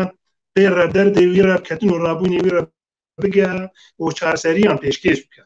ragihandina rast bi rastî eger mirov baş kar bîne ragihandinê medyayê bila mirov bizane ku ew civak wê pêş ve biçe neşên me dundayên me sporên me xwendekarên me akademîkerên me siyasetdarên me rewşenbîrên me rûreferên me wê bi rastî bikaribin vêya medyayê re derdê gel binasin êşin gel binasin ku li çi civakî çi siyasî çi netewî çi aborî çi çandî ve çi diplomasî ve ev halatên yanî ev babetên ku hem anîn ziman medya dikare wan babeta veke wan babeta bi rêk û pêk bi mejiyekê zanistî bi mejiyekê realîte azad wêrek û wijdan bi wijdanî bikaribe dengê wî miletî êşa wî derdê yani ragihandin gelekî giring e Dektor Aval formatere wego xuyayê dengê te nexweş tê qut dibe gelo vê berguhkê te tune ne wero tu tê xweguyê xwe de tu biaxive dengê te nexweş xabin cemîne lêzê xwe nêzîk bikim belkî dengê min were dengê min tê we dîsa jî qut dibe ala kulên mevîdarin hevalê me yerê cî deng nezelale wa Abdulbaqî Yusuf jî zatîn deng nezelale doktor ki bêhnvedana ve de zil te vegerim ez ê herim cem kek Abdal Xan Tildarî em bi xêr hatî careke dîtir Abdal جارا چوی مدنگ تخوش نکن نزا انترنت تا خود بو لکردستانی آن دیست کار مساج خوبین زمان و گلکی سپاس کرم بک ایوار باش مامۆستا ایوار باش تا وج هەمی بێوانارە ئەز عەبدەڵخانم ئەم vê kenala hinê Peyv TV li me tevahiya pîroz dikin li Rojavayê Kurdistanê pîroz dikin her wiha li tevahiya Kurdistaniya pîroz dikin bi rastî keyfa min gelek hat ez gelek şadim Allahê wekû pênosa nû çawa karî serkeftî bibe ez bawerim wê Peyv TV jî bi hêzek û bi tundî serkeftî bibe. من پرسا کربووە دەمێ شتە ڕاگەهاندنا کوردستانی تی چاوا نرخینێ و ئەمێ چاوا کارە بن و Peyv TV بگین ئەستا باش ji ڕاگەهاندنێ بێ. مامۆستا ez ne kesekî pisporim diwarê ragihandinê de lê heger em behsa ragihandinê bikin em muqarana ragihandina Kurdistanê bi Kurdistanê re bikin bi Kurdistanî re bikin an bi rojhelata navîn re bikin hinek mîdyayê Kurdistanê tek karîne xwe bigirîn astekî baş di heger em muqarana wê di warê Kurdistanê de bikin an di rojhelata navîn re bikin lê heger em bên û muqarana ragihandinê bi astê cîhanî re bikin ez dibêjim belkî ne pepka di duwaye jî wekû Peyv TV ez dibêjim heger em welê bi besatat wek çawa seydayê cegerxwîn dikarî xwe bigihînê kesê hejar û kesê rewşenbîr û cotyar û hemî kesî Peyv TV jî heger karî destê xwe deynê ser êşa hejara ne tenê rewşenbîra êşa hejara ez dibêjim wê bigihê asteka cîhanî ne tenê asteka Kurdistanî. Bele bêguman kek Abdulxan yani em ê hewildanê bidin got bi hemî cûreyên civaka Kurdî re bin we gota got nebes bi kesê rewşenbîr em karin programên civakî çêkin bi gelê xwe biaxivin yani hevalekî danî bû komentarek hatibû gotibû gelê hûn karin şano û wekî dî jî korşên musîk ji va nifşên nû hatî li Ewropa hûn diriya vê tê Peyv TV de ez bawerim va dîsa li vir hatî nivîsandin hegez neşewîn belê ji bo çalakiyên ciwanan weke şano korşên musîkê û yê zimanê Kurdî û semînara hûn karibin darxin Peyv TV yani bêguman kek Abdulxan tu jî karibînî ziman yani yek karî ve va mesela pêk bîne di rêya Peyv TV de. Belê mamosta me besta min wekî min got kesên hejar û wekû em bikarin destê xwe dêrin ser êşê bi vî rengî em ê bikarin xwe têxin di her malekî de yani bela Peyv TV ji wî îtarê teng derkeve ne tenê bo rewşenbîra bê ne tenê bo kesê ast bilind bê ne bila wekû tecrübekî nû bê bila bû hemî kesî bê hejara jî bê. Belê gelekî spas kek Abdulxan bixêr û selamet pêşerojê de em ê gelek jara te bikin mêvanê xwe em dixwazin helbesê te jî guhdar bikin li edebiyatê te ka te çê berhem li dar xistinin gelekî spas ji bo hebûna te silav ji vir heta Kurdistanê bo te û bo xelkê te. Min xweşî de bimên xweşê de kek Doktor heval carek demê te vegerin em ê vîdarin bê carê deng baş be û kek Mehmûd û kek Ibrahîm jî li gel min in ew jî karin pirsaş te bikin hege pirsên wayî taybet hebin lê belezana pirsekê bikim em hûn her sî bi hev rê hûn ê karibin gengeşe bikin mesela Kurd û siyasetê yani em wek rewşenbîr çawa em ê karibin helwesta xwe bînin ziman di rêya vê Peyv TV de û em ê li ser tevgera Kurdî bi qenciyê wê bi xerabiyê wê em karibin biaxivin gelo ew derfetwê hebe li cem me kerem bik Doktor Heval. Belê bi rastî ragihandin bi Kurtayî ڕاگەهاندن تشتێکی زۆر گرنگە، ینی دەسەلاتە چارەیە دەبێژن لێ باوەڕ دەکەم و بڕاستی درێ ڕاگەهاندنێرا مرۆڤ دکارە، ینی ئیرۆ دەمپێشە ملەتێ کورد سیاسەتە پۆلیتیکە هەرەمی پۆلیتیکە جیهانی مرۆڤ دکارە بە ئەوایەکی ڕێک و پێک درێە سمێنارانرا درێە سیمپزیۆمانرا درێە دانوستاندنن تایبەترا بەرنامێن تایبەترا مرۆڤ دکارە ji بۆی gelê xwe van babetan gelek babetên ku girîngin girêdayî çarnosiya gelê Kurd e çarnosiya em bêjin çi çê dibe li rûhelata navîn li cîhanê çi çê dibe em di wextê wê de heta ku berî ku bûyerên mezin çê jî bibin ku em bikarbin şîrovên xwe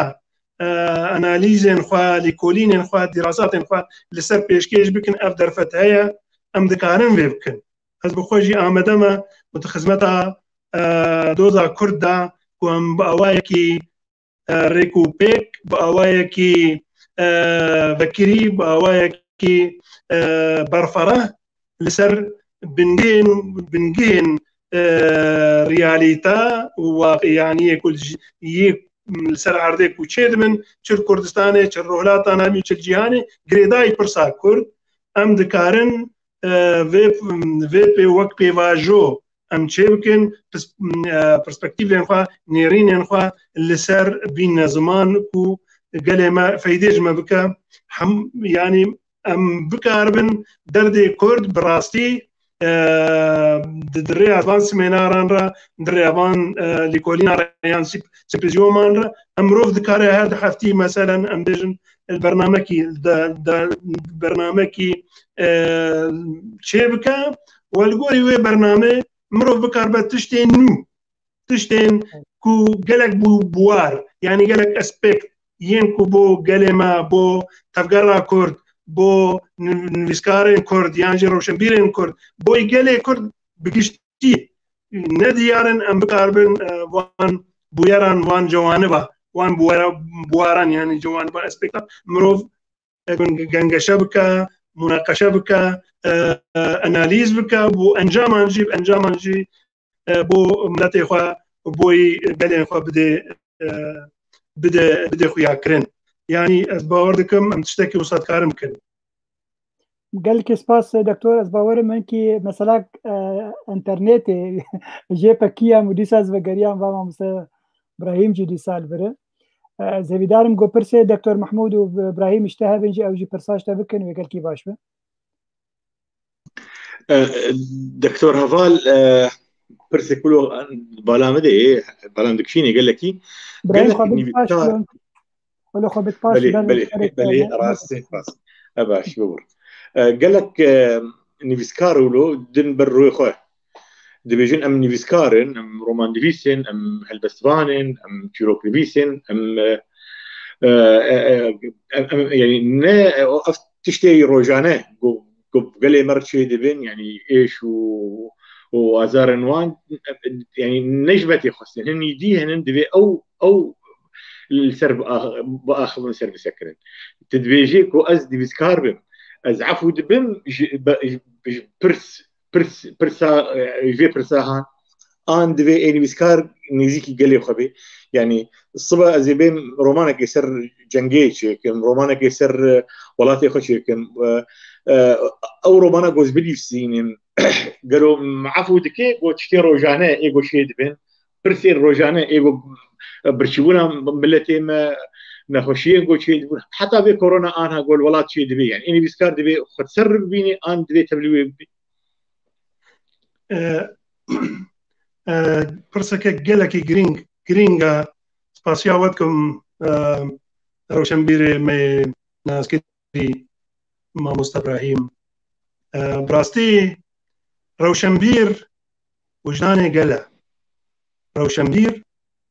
بە پرسێ ڕاستەقینەیە ینی کورتایی ئەزێ بێژم ڕەوشەنبیر بە پرسێ ڕاستەقینەیە یه گلی خویا روشنبیر مجی گلی خویا زمان گلی خویا روشنبیر وجدان گلی خویا روشنبیر دسهلات گلی خویا روشنبیر او هزا کو سياسي جواكي دبلوماسي اخلاقي حقوقي تمثيل ذكي روشنبير دنياي همو في اواينا روشنبير دنياي وكي جنابي واجد زانن تماشا مالي ماج همو دزانن باوردكم كو روشنبير نتشتكي بچوكا لين روشنبير آزاد روشنبير جريداي جواكي جريداي چینو تاقین فقیر و هجاران یعنی دماک و روشنبیر راست به روشنبیر خودی دوز به روشنبیر راست حقیقی به دوی او روشنبیر برجواندی خوی شخصی برجواندی ین سیاسی ین حزبا ین تایبت دوی خسر بگری نه خسر گلی خور بگری ترس برامبری و روشنبیر دوید نوا گل دوی روشنبیر دوی پیشنگ بی بو گل روشنبیر دوی قلم و دستهلات و شور گل خوبه نمازه خلقین فقیر و هجار سر صدی همو گل دنیای وکیم همو دزانن سر صدی هشتی چینن فقیرن نمازه جواکا گل کرد ملت می کرد وکی هون زانن باشتر جد زانن سر صدي هشتي زيدتر هجار وفقير بدسلات بإمكان ندكا يعني الروشنبير مخواست أذكرتها إزدريجناكم روشنبير براستي سروك الراس تقينية وجدانية روحية هرقلية وروشنبير رولاوا قالكي بيروز وديروكي وقالكي بربرسيانا أزبيب كرتها يتكلم بيجم سيدايم قال لك سباس دكتور هفال سباس يا بس دقيقة دكتور محمود قال لك هفال هجا سلاف المدكن سلافي مجي بو أكرم حسين هي بو سراج عثمان بو همي كسين تماشافان هجا سلاف أكرم بيقومان أم هيفيدارن بشروجي دبن زماني قال لي أخوة لهندري ولات وجدر في ولات خورتك نيفيسان دبو از باورم بلكي مع سراج عثمان او برس جبو دكتور محمود وروكي ابراهيم ودكتور هفالجي هي الوقت ببن سربخوام كارتي كبن هر مالا كيده ليغوام بخو بدن بلايا نبن بخو بدن بعدي بارتي كيده وچخه وغو بجن بسينور ببن قالوا كان رينا واجبو في مساله شي ابراهيم كتكار دس بك باشا دكتور هفال او دكتور محمود باشا سلافن مني قرم يعني إيجو منابي واندي تنبرش عليه مكتن كأكرم وكسراج بس سلافن قرم شو حرد وارجن تحملته ما شافاني مي جاره سلافن مهنن براسي أبغوتن أزقلك سر دسكنم قلك سر يعني داخل مسر بيقولني يعني بري همك تشتي أم وق يكتياني بسكارة أم خد بينن براسيجي وقت دزجها كله سربخوه أم سربخوهن وأنها جو إيجو بين الري وفراي بين الري دزجهن جوهن إني بسكارة تبا إيجو هندري ولات والدربي ولات بتني أم وكم كارن سريخ وهل شيء تكس وقت بي مدرسة خبر كثير رجعتي وأم وقت جبريك إخوة بعض شهادة صالمة وأم فيدز جه بريف دبن ووكي ده حوالي ما دكتور محمود أبانها درفت دائما جبريك أخوة يعني وقت بي كليا في كنال داية ووصلها حوالي ما تم تخسيرناكم يعني كوميتا شالاكية يقول اسم بين يعني ألمانيا بين الحمي جي تخسيرناكم يعني أتخازن بيجم أم وقت دزجها أم سر بخونن أبيك هذا دوات تشكيلي جي هي جارنا هن بناذي كو إنه دبي أمنا نيزيكي تكسابن يعني يك هي ظلميتك يك هي تعدايتك يك هي وقت بي دكتاتوريا خد مشيني ويك دي هي مظلومة بدبن نافي يعني ايه براسيه فتمتي غوتن ووقت بي برجوانديا اي دكتاتور دي برجوانديا اي ظالم دي برجوانديا دزاده يجار حتى ابوتنا دبي نا دبي كو اني بيسكار ولو يعني سر تشخيصي بيبي والله كاكي ما سيت كدي ان دبي ام تليا خدين سر كي ما سي لي تشتكي وكان قلت دبي ام بيجي شي طرف شي آلية شي كيما سيوي هبن ام تلي خدين سر كيما سيوي لانه كيما سيوي هنا وقت تلي خدين سر ايدن شعبي جي بقرن نا دبي ايه تبا ام سر بسكن لي وقت انا دروشامي كردي ديس خازن بيجن ونرينا منو يجبر فديج ناكم يجبر شرم جيناكم كسن هنن وقت بي سلطه دستيو هذه كسن هنن ناخذ بريار يعني نقيان يعني شينا بمروبي والله تف شاش دبنا او تبليكرنا كغزايه خلط اوراقتي قلت نجرا قبلهن هبالنا اذا خاص بقى كدريش بكم جبركو قلق وتارين خدم ابنرين خداي خياكرن وجار نديجي اگر درفت شيبوها فيفين مرشيبون ان از غوتارن خد دي يعني دي كان لي بدم خياني كرن ابنرين من استم وكس يعني نا حر هبال نرين وان هبال مهن بيك دري كي تيجي نرين وان يوكي جداوي جارنا هبن سپاس كسيراجر سلام من يقرب جيران سپاس بوتاجيك ابراهيم دكتور فرمو اخاف مكتبه كرمك دنگه تاگرتي دكتور ازوال متخص برسكي كاك دكتور هفال بكم براسي اسباسيا بكم مستابوريز برين هم براسي ما هدو ناس تذكر اللي مجارا ينا وقت بوت بيركر بوت او قفتو هذا بيركر ملتمان قهدار كر براسي جيرز واحترامي بود بشكل قال كي باكيش براس برسام ابا قال جرا ام بيجن بيولا اب البستاني هالبستاني هانه هالبستوانا قال كي كيم يسين الزماني كردي دا يعني تشي د اخر ترى دبي تشي دي جرامريا بي دبي تشي د بيدي قد بيشتي ام قال جرا مرخنا دكن انه ابكسي ها ما دام نول قاسي بده جرك برهمي خب بلا بنكي يا قاسي سرنا سكني تشي دواري روماني دبي تشي دواري البس دبي شانو دبي قالوا رأياتا جرك مو فا كسيها بيشقتيا وابكي وانا بيش بخي يعني جرك مو شعبي خوش وابقري ومثلا وانا هي اللي رخص سر ميداني دواري وزماني كردي النوك زماني عربية مثلا اما بيجن زانغويا دتي خوندن يا دونيفرسيتي دتي يعني كيش كرن يعني ایرو زمانی کردی هی دو هالوسته که دواره کی ده گلک آی کای جردی گلوچ شاد بینی چام هو کاریاری وانا بکی یعنی مو وانا يعني دميديا سروانا سكني قصوري مقر أزيبي يعني من الفرصة بيشن براوكي بينوسا نودا جارك دي جارة أم سر سكنين نخورتي ما أم سر سكنين إنه قالك البستفان جمرة هالبستي خودشين الندوي بنجه يديا ومناخ زمينا بلاكن بس ما تماما جكي ما بفرق قوت ما جو جارك أم بشجرتي بكن أم بلادكن أم وك أريكاري كي بوار بكن دم وارده بلكي خوبيش بكن. بله دکتور هوال کاری برسه بده و الوی پرسیجی بینر کات چه نری ناخد تید دکتور هوال اشتر بخي ما انت كاري بخيني سؤال لماذا لم نكسر هذا الحاجز والروتين الذي هو ان السياسيين مستغلين كل مفاصل الحياة في المجتمع ولم يولوا اي اهتمام للمثقفين وكتاب الشعراء، لذلك لا يستطيع المثقف أن يقوم بواجبه الملقى على عاتقه ولا يستطيع أن يعطي أي قرار أو أن يشارك في اتخاذ أي قرار في خدمة المجتمع. كاتشا الوسط الدربار في قوتناي. بله. بون دبرس دگر دستور وهذا از یک برسی بدم اگر دستور وهذا. أري ولاش برد أنت نقل في دكتور. از خازم بله مگو دبرس شيبون. يا كمين يا بريز دكتور محمود عباس خوازم برسيوا جنابي بدم براسي برسك زور جرينجا زمان كردي وكي هون دزانن الايرو زمان كردي براستي استاكي مطرس دار ده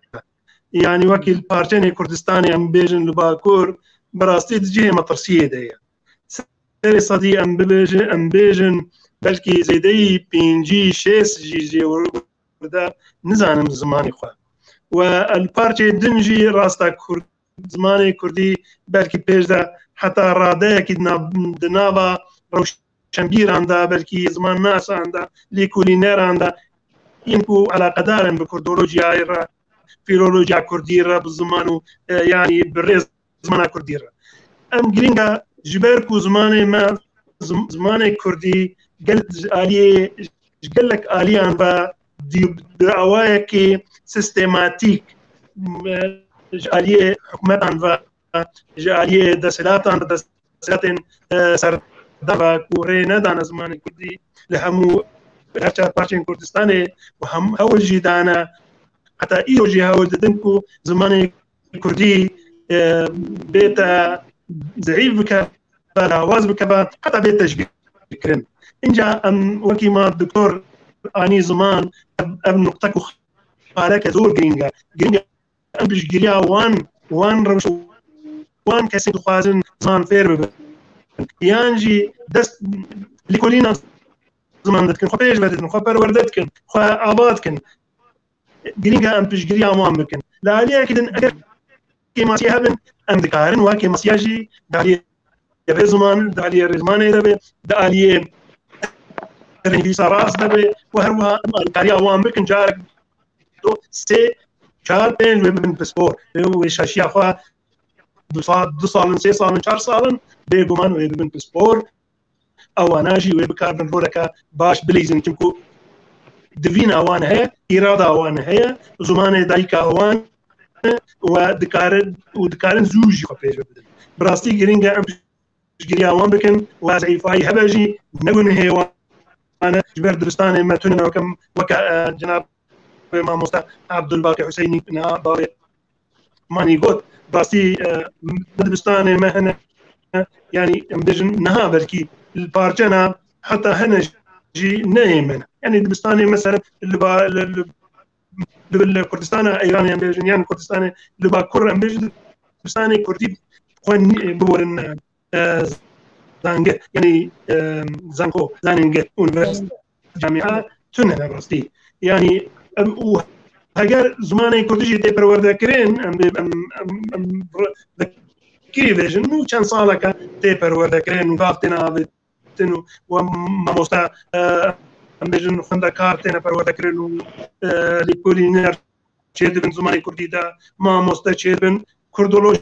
شيد بن راسلي لدي ساجي اگر استاتيك زمان ناسي زانستي امريكو بيك ام چرکن سر از کردستان کو 5 میلیون زیده 5 میلیون کرده زور لوازه يعني ام جرينجا بشجريا وان بكن حتى ما بين ام بشجريا هر فندكاركي هر كولينركي هر كردولو كذا كي بتفازي فيرج ام بشجريا يمكن فياجي سكفتنا و دمرجي لوزع في ايران الدرجه دكتور انا او برصاد يمين سپاس دکتور زانه براسي دنگ گلک خراب دی يعني کی قومته دبه حتى هذا في تكنيكي استدين بتشنيل سانديه لو يحاول الدكتور عبارة أن يدخل بس من خلال موبايل آخر أو من خلال كمبيوتر قد تنحل مشكلة الصوت لديه يعني حتى تكسيتا مشافانجي ولو هو دبينين يعني دنگ تقلك يقطوقطوتي او هفوكا تخشك ناي بيستن از هفيدارم جو جارا كديتر جو درباس هي بيف تي بو درگوه كازي تبكار بينه وكارب بريا كمبيوتر كي باشتر قال لك سباس دكتور هوال از مدرفتي بدن خوش كامي هجا فدو حسين چالاقوانا ما وهر وكي پشکشوانا مي سركه فدوات بخيراتي صاحبي ربي براو بخير و پیروز بهی گلگی مازم راستی میرو گلگی کیف خوشن و افکن لها مبدس خست سپاسیات کسی کارکش بو بکنالی ام گلگی کیف خوشن و ام بهینا جو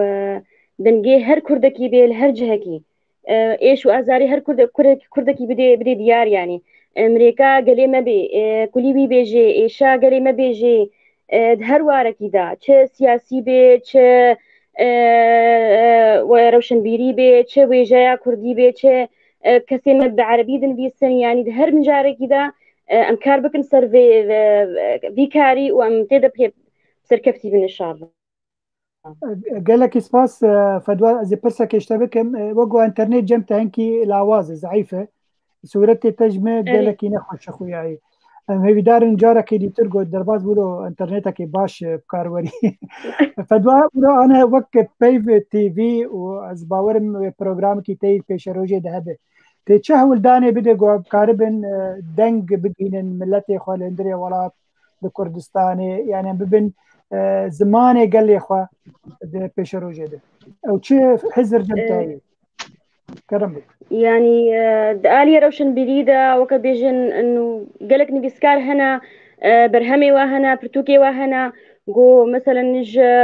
مهانه جاركي ام وي برتوكي بين نسر بيشتغلين بدنا ديار كرن شدنا ضروكا ويدا هيا اذ نبيسكار تخوازي بيجي بجهني قال لي اخوه امكار مثلا هنرمندي مهنه تشجن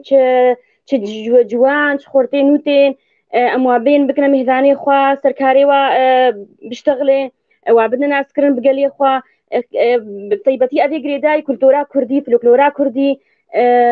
وكا مثلا ام قالك يعني روشن بيريب بزماني عربي دنفيسن او جي قريب عربي دنفيسن بس او كل وايش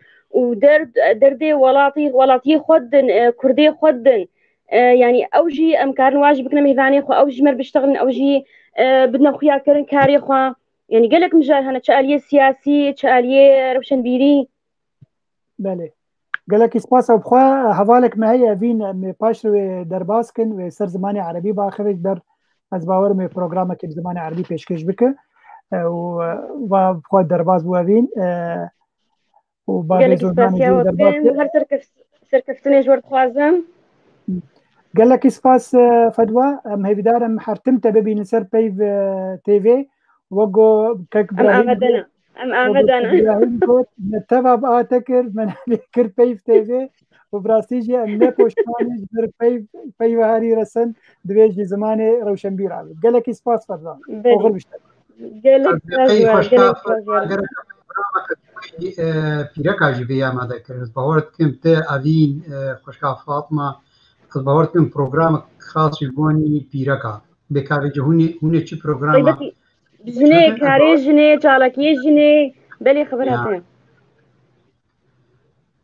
بەس خۆز بێ بێژم یانی طبعا ڤیاوایە بەس وەکە گوتی مداخەلە کرد تێدا سوورێ مەگرێت لكي باش فدوات ازادي تقارب مر بمين تقاري هرجي اجبر خورتك ديل بدوري دي بندي مي امي درباسكن سباس كا هشيار عمري عليه قال لك هالوسم هيجات دنيسينه ذاتا ما هي دار بو حاضر بمر وهجر درفتا تهبه لسات كارا عمده به خوش كاوين تو مدي ان يكي ديش درباسكن امي يكي ديش درباسكن بلاد مربه باب زوزانه كاميرا خوفكنش كرما خوره ام كاربن لو برسن لو خوشك جوابكن حتى انا ساعتك وسيو حب دقه من سيرفي كانالا بيف تي فينن ام هي دارن جو هونجي تماشبان نيجا ونعاجز نبيش بيفي ما ون بشو بين برنجك يخش وام كاربن بهفره في كانالي بيش بخند بيشروجه ده باب دوزاني عن خد كابين قال نعم دبنا مي بر خبدن مع مستر ابراهيم و وده بابي جوزاني بهات وبابي جوزاني عمدية هيدا باش بخيرات بابي جوزاني ساق به عبارة بخير ومتابعين خير وخوشية دا يا لو سالا هر هبن بجي تشد بيجي درباري في بيف تي في يرو رو كنالك سر بخوا جبو ما يكيتيا قشتياني بسكارو جموان شي بويه يعني امكارن بتشرنجي دنجي خو بجينا ملتي خو انجي من زماني ملتي خو اجدر بي ولات كرم بك براسي بري هردشتي اشخوا از بيف تي في ام لخوا وليكيتيا قشتي وتبايا ملتي اخوا وبابي زوزاني شكرا ما ترى سماعيتها بن باشتره جبر دنجي تقل كي ترابتي خوش كافين جي قوتي مدب مايكا خود كاميرا خود كوي قل كي باش ئەڤین دەوێت دەهدامانی تمام چێ بوو باش کابا باش کابا دەنگتێ بەێ کەرمک مگۆبەری هەرتشی شخوام vê kenalê li xwe û li weteva li guhedara û li miletê me Kurdî hemî em pîroz dikin. Bi rastî peyv û deman peyv dît ew peyva wê pîreka ewa di şanogeriya Musa Anter de dibirîna reş de hate bala min lawkeyê nexweş bû dibe ser pijîjik. Çêl deriyê textor dixê pijîjik dixê dibêje ka doktor kanî ka pijîjik dibêje ezim. Bi Kurdî daxivê peyva Kurdî daxivê dibêje na henekê xwe min dike ka ez textor dixwazim textor ma Kurdî dipeyivin. Dawî kêfayê gelkî tê dema bi rastî yeqîn dike got doktor Kurd e dixwazê bilîlênê bi rastî. Ez jî bi rastî dibêjim ev peyv bi rastî wek dezgeh ji bo yekîtiya giştî karekî bi rastî hewcedarê lîladinê ye lê helbet karê me jî mezin dibe giran dibe lê ez dibêjim em wek yekîtî timî em her û her em dikarin rajin barê giran ji bo milletê xwe ji bo Kurdê me Rojava û her wiha jî Kurdê her şerberçê Kurdistanê. Ji ber em dizanin bavê manî wek yekîtî em tedît kar û barê me semînar hevpeyvîn çalakî têkilî bi rastî jî em hewcedarî kanaleka wisa bûn. Ev kanal wê bibe wek simbola zanînê simbola aşîtiyê simbola danûstandinê nêvbera her çarparçê Kurdistanê de. Tijî dizanê û em jî dizanî gelek cara hevpeyvînê me semînarê me me ser kanalî dîtir me pêşkêş dikirin helbet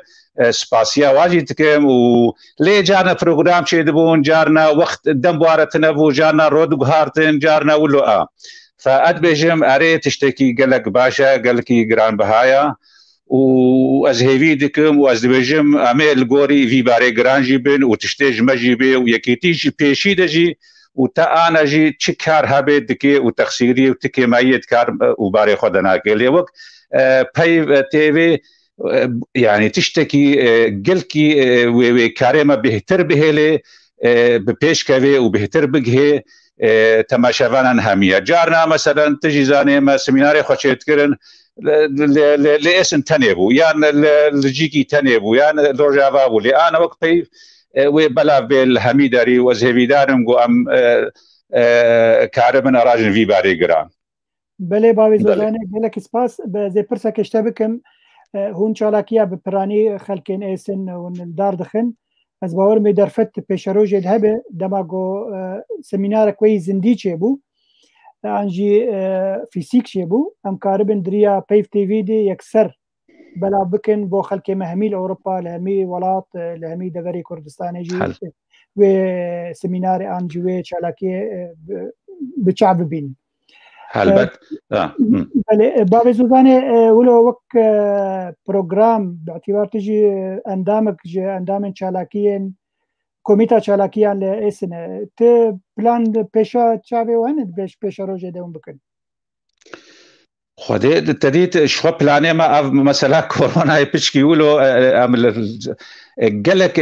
planê xwe me biringekî dî me pêşkêş kirin carna me sekinan dên carna lê helbet wê piştî ser salê tedît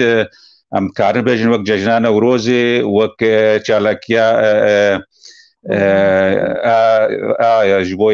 cejna çalakvanên me yani wê gelek cejin hebin em dikarin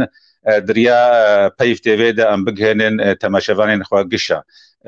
Nemaza divê demê de tedît ji bo mesela korona û bo vê nexweşiyê em bi rastî em sekinîn em ti çalakiyê wilo em çêdikin carna biringekî ne zindî ye lê ez dibêjim got wilo peyv TV wê gaveka firhetir bê wê bêlê bêhtir em kar û barê xwe firhetir bikin wê têkiliyê me xurtir jî bibin. Gelekî spas bo beşdarbûna te bavê Zozanê eger tu dilê te pê hebe dikarib mere bû wekî dijî dikarî spas bo weteva ez lava dîsa li we gişya dikim û serkeftin. Spas gelek. Doktor Mahmûd wek wekî dijî kek Ibrahîm هلبستواني ما عنجي نيفسكاري مي مزن فتح تمار ببوري تمار خلقي مي كردستان باكوره قالكي سر زمان وادي سانج بوزا روكن هون تشبكن درسا زمان كردي للدبستان المانا يعني اف نزان مكسل المانيا كركك ابراهيم في مسألة جمر كاربين زمان قالوا زمان كردي لألمانيا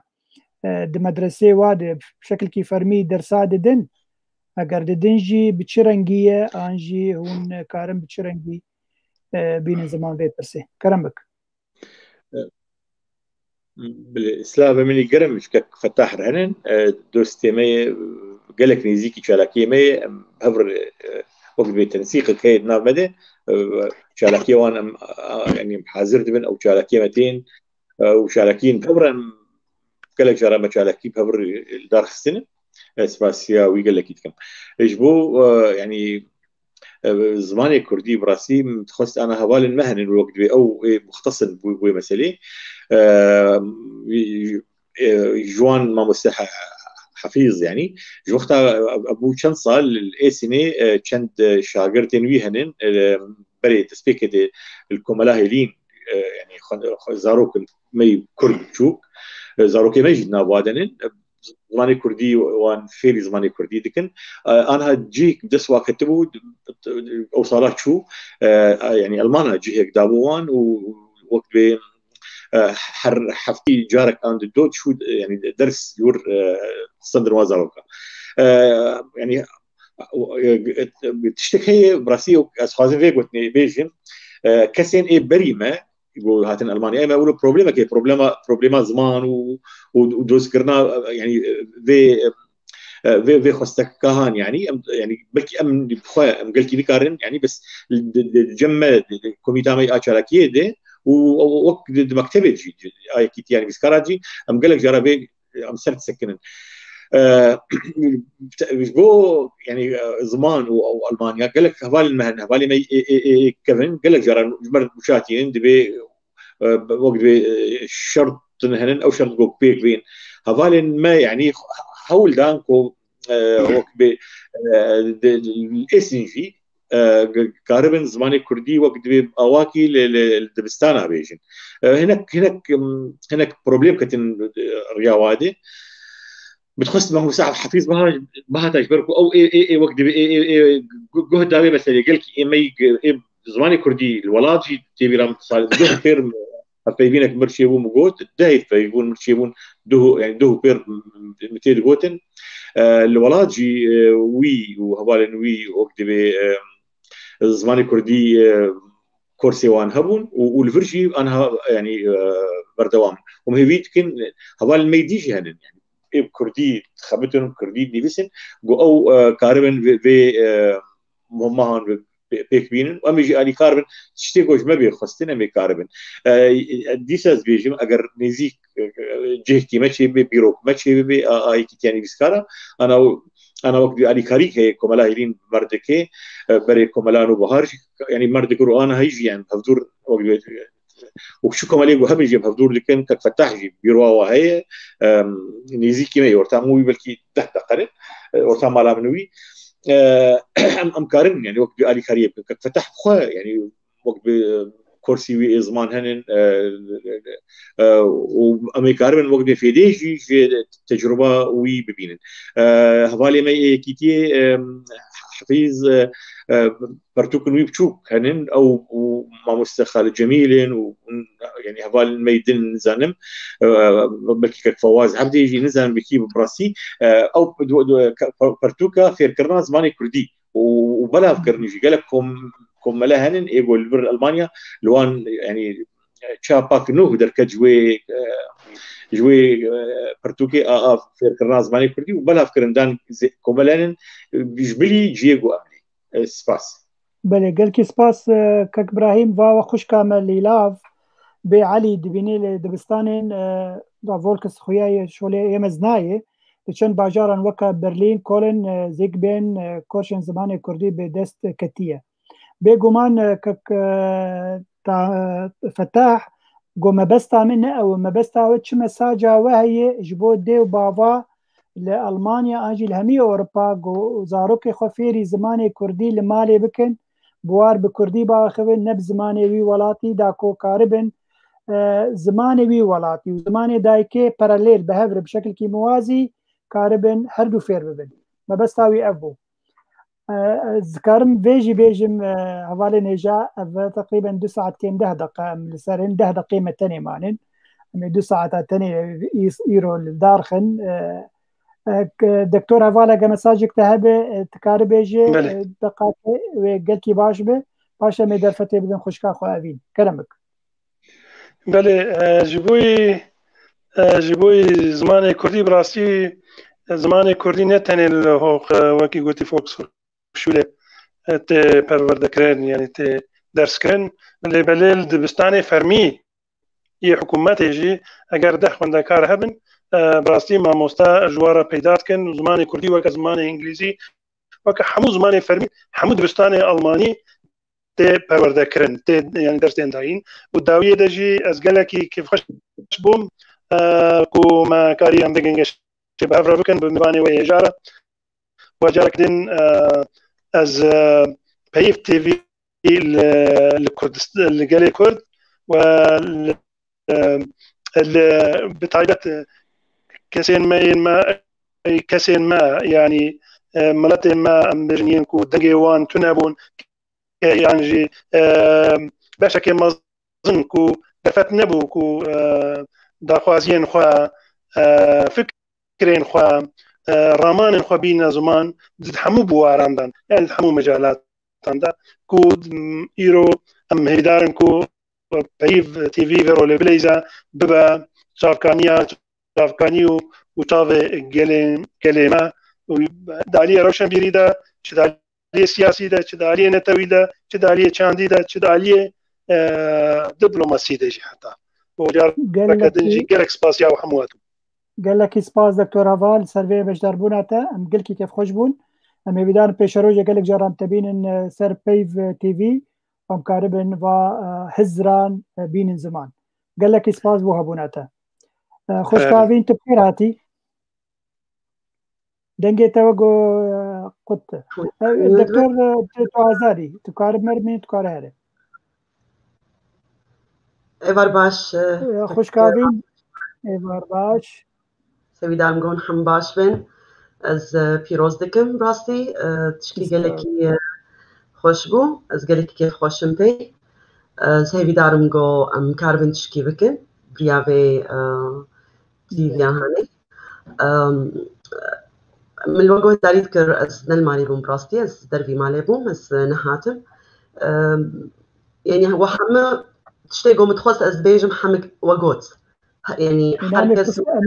ناديش بكن غير واقر حمتش هاد قوتن اري لي استخاز مش تكتري بكم كرمك حمزان ان كيك باقي وميفاني حاضر تلفزيون يعني قناه بي كردي كلكي هنا و24 ساعات برو كار الوابنر شلو ام كاربن اف قناه لهاني جو متشكريه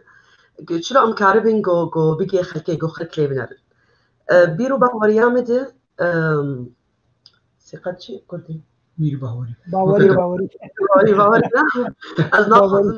عربي تخمنا بدش برولو انا تو هذه خمناك باوري وعاد دوا قملت ناس يجمع باور بك يعني تيجي بالعاده اعلام بيتر تشتاخش تبدك تاولو جو راستي بك وجمع باور بك واف ملتش ما باور بك وما فكري دايب بخازن قول كيفن والقناه لما بنرن طبعا وقوت خازم برنامج كي تشيكه سكاري يقوب عربي داتينن سكاري كرد يقوب عربي داتينن خازم وابينم سر تجربه وابشتغل عربي وجمادني سينن وافتشتهاني عاد دوا تشتقد استخازم تشيكه ام حمزان جنيمي كرد نكارن باخرن قالكي بندستن شرم دكن دطرسن ناخوازن جگر نابینن خازن تشكي تشيكم بيجو مثلا جن كرد بين جو سر تجربة خوي جيانا خوي أوروبا بيشتغلن بيجو صورتي وا ودان بيوا بيخويا كرد بيجو صورة ونام هبه كارن دركبن وشيروكا خبيجن إيش خبيجن براستي بيجو جو بحوجب جو فشل أفتشجي الجمهية استخازن بكم بيجومان خوشكا أبين يعني قال لك أدباكا أنا كرد لأوروبا قال لك بروبليمي وهنن يعني أذكارن وقت تجربيك أزمونك تايبت درباري خواز بيجم بس قال لك جارا وك ورقروان يعني ترجمة أذكار دكم إجازيش وازاري كردن عربن يسورينن بروبليمي وا جنو مير زاروك تشاوا زاروك وا جوارستين يعني قال لك هنن لأوروبا ودمي يعني كار شيرتك وكرا وشمبيرك وك كنالك دزگهك راگهاندنه کار گوتنه جوار خوش بیجه کار به شیرتنا الوا بکره بدبروا خاصه نبی کبنیه خلک می کبنیه گل برمانی و تجربه واچه بونن ونکاش قانونا تدگهن یک کار به وا شیرتا والوا بک گلکی باش برنامج گوت بیجه گلکی سرکفتی به گلک خلق جی باور تکلیه ببین وقوم كرم بك وقوم قوت حياجو أم بيجين فيدري دوي بهوريها هجر خلك جماعة بهورنكن يعني قلك زحمة بيركك كرديان فاميلي كردبينة ولو بآخر صار مشاكلها تزعنا إمام بيتر يعني أملتك أم ناخذ نشتي خبيجن أم الجم خذ هيل فبهوري هجر أف بهوري طبعا أف بهوري بروك وشبك وروك ناي بريا حريك أسبقي حريك ويبرنجي خبكه بريا سوشيال ميديا مثلا مروكار برسن داخلي مروكار سرباخ مثلا إنه تشتكوا له هي إيجو بخازن كارب جمر بيجا وسركفتن أكيد سركفتن أسأل لك excited وقت بيجن بإنجليزي أسكي خوشن بس برسك معي يعني براسي دماغو ما وشان زندي لسر كانال ديتر مالدار دخستن ببراني بزماني كردي بون يعني اسكارن بيجم نوتونا كوما نوتونا بكردي بون لبلك قالك وقو ابراهيم يعني زمان قالك نفسكاري مهنا بزماني كردن بزماني عربي هالوسط اخواتين زمان ايش وازاري ملتي كرد زماني عربيتين زمان قالك باشا بروجراماتك بزماني عربي به نبس نيفسكاري كرد انجي روجنامه‌وانê كرد بين سرفي كانالي زيدارم خلك عرب كهالوسطا واج كردا چیه كهالوسطا واج كيشا كردي چیه ج نرينا ود جواكا كردي چیه او كارن چ د چواري د خباتي د كندواري تورا وچاندا عربي دجي بيا چاسته ام حزكن ام جي بهيزن يعني بوك ام كاربن بهفر بركي ابا بكن بركيج بو گوتنا راستي جهور بيجن نعم هبدو بخابين يعني مثلا كان سياسي قول دارد كذا قال لك جدابون انجي دوربون دناف جواكا كردي وجواكا عربي دي سوريا دي تشيبويه انجي ام بيجن لكردستان روجافا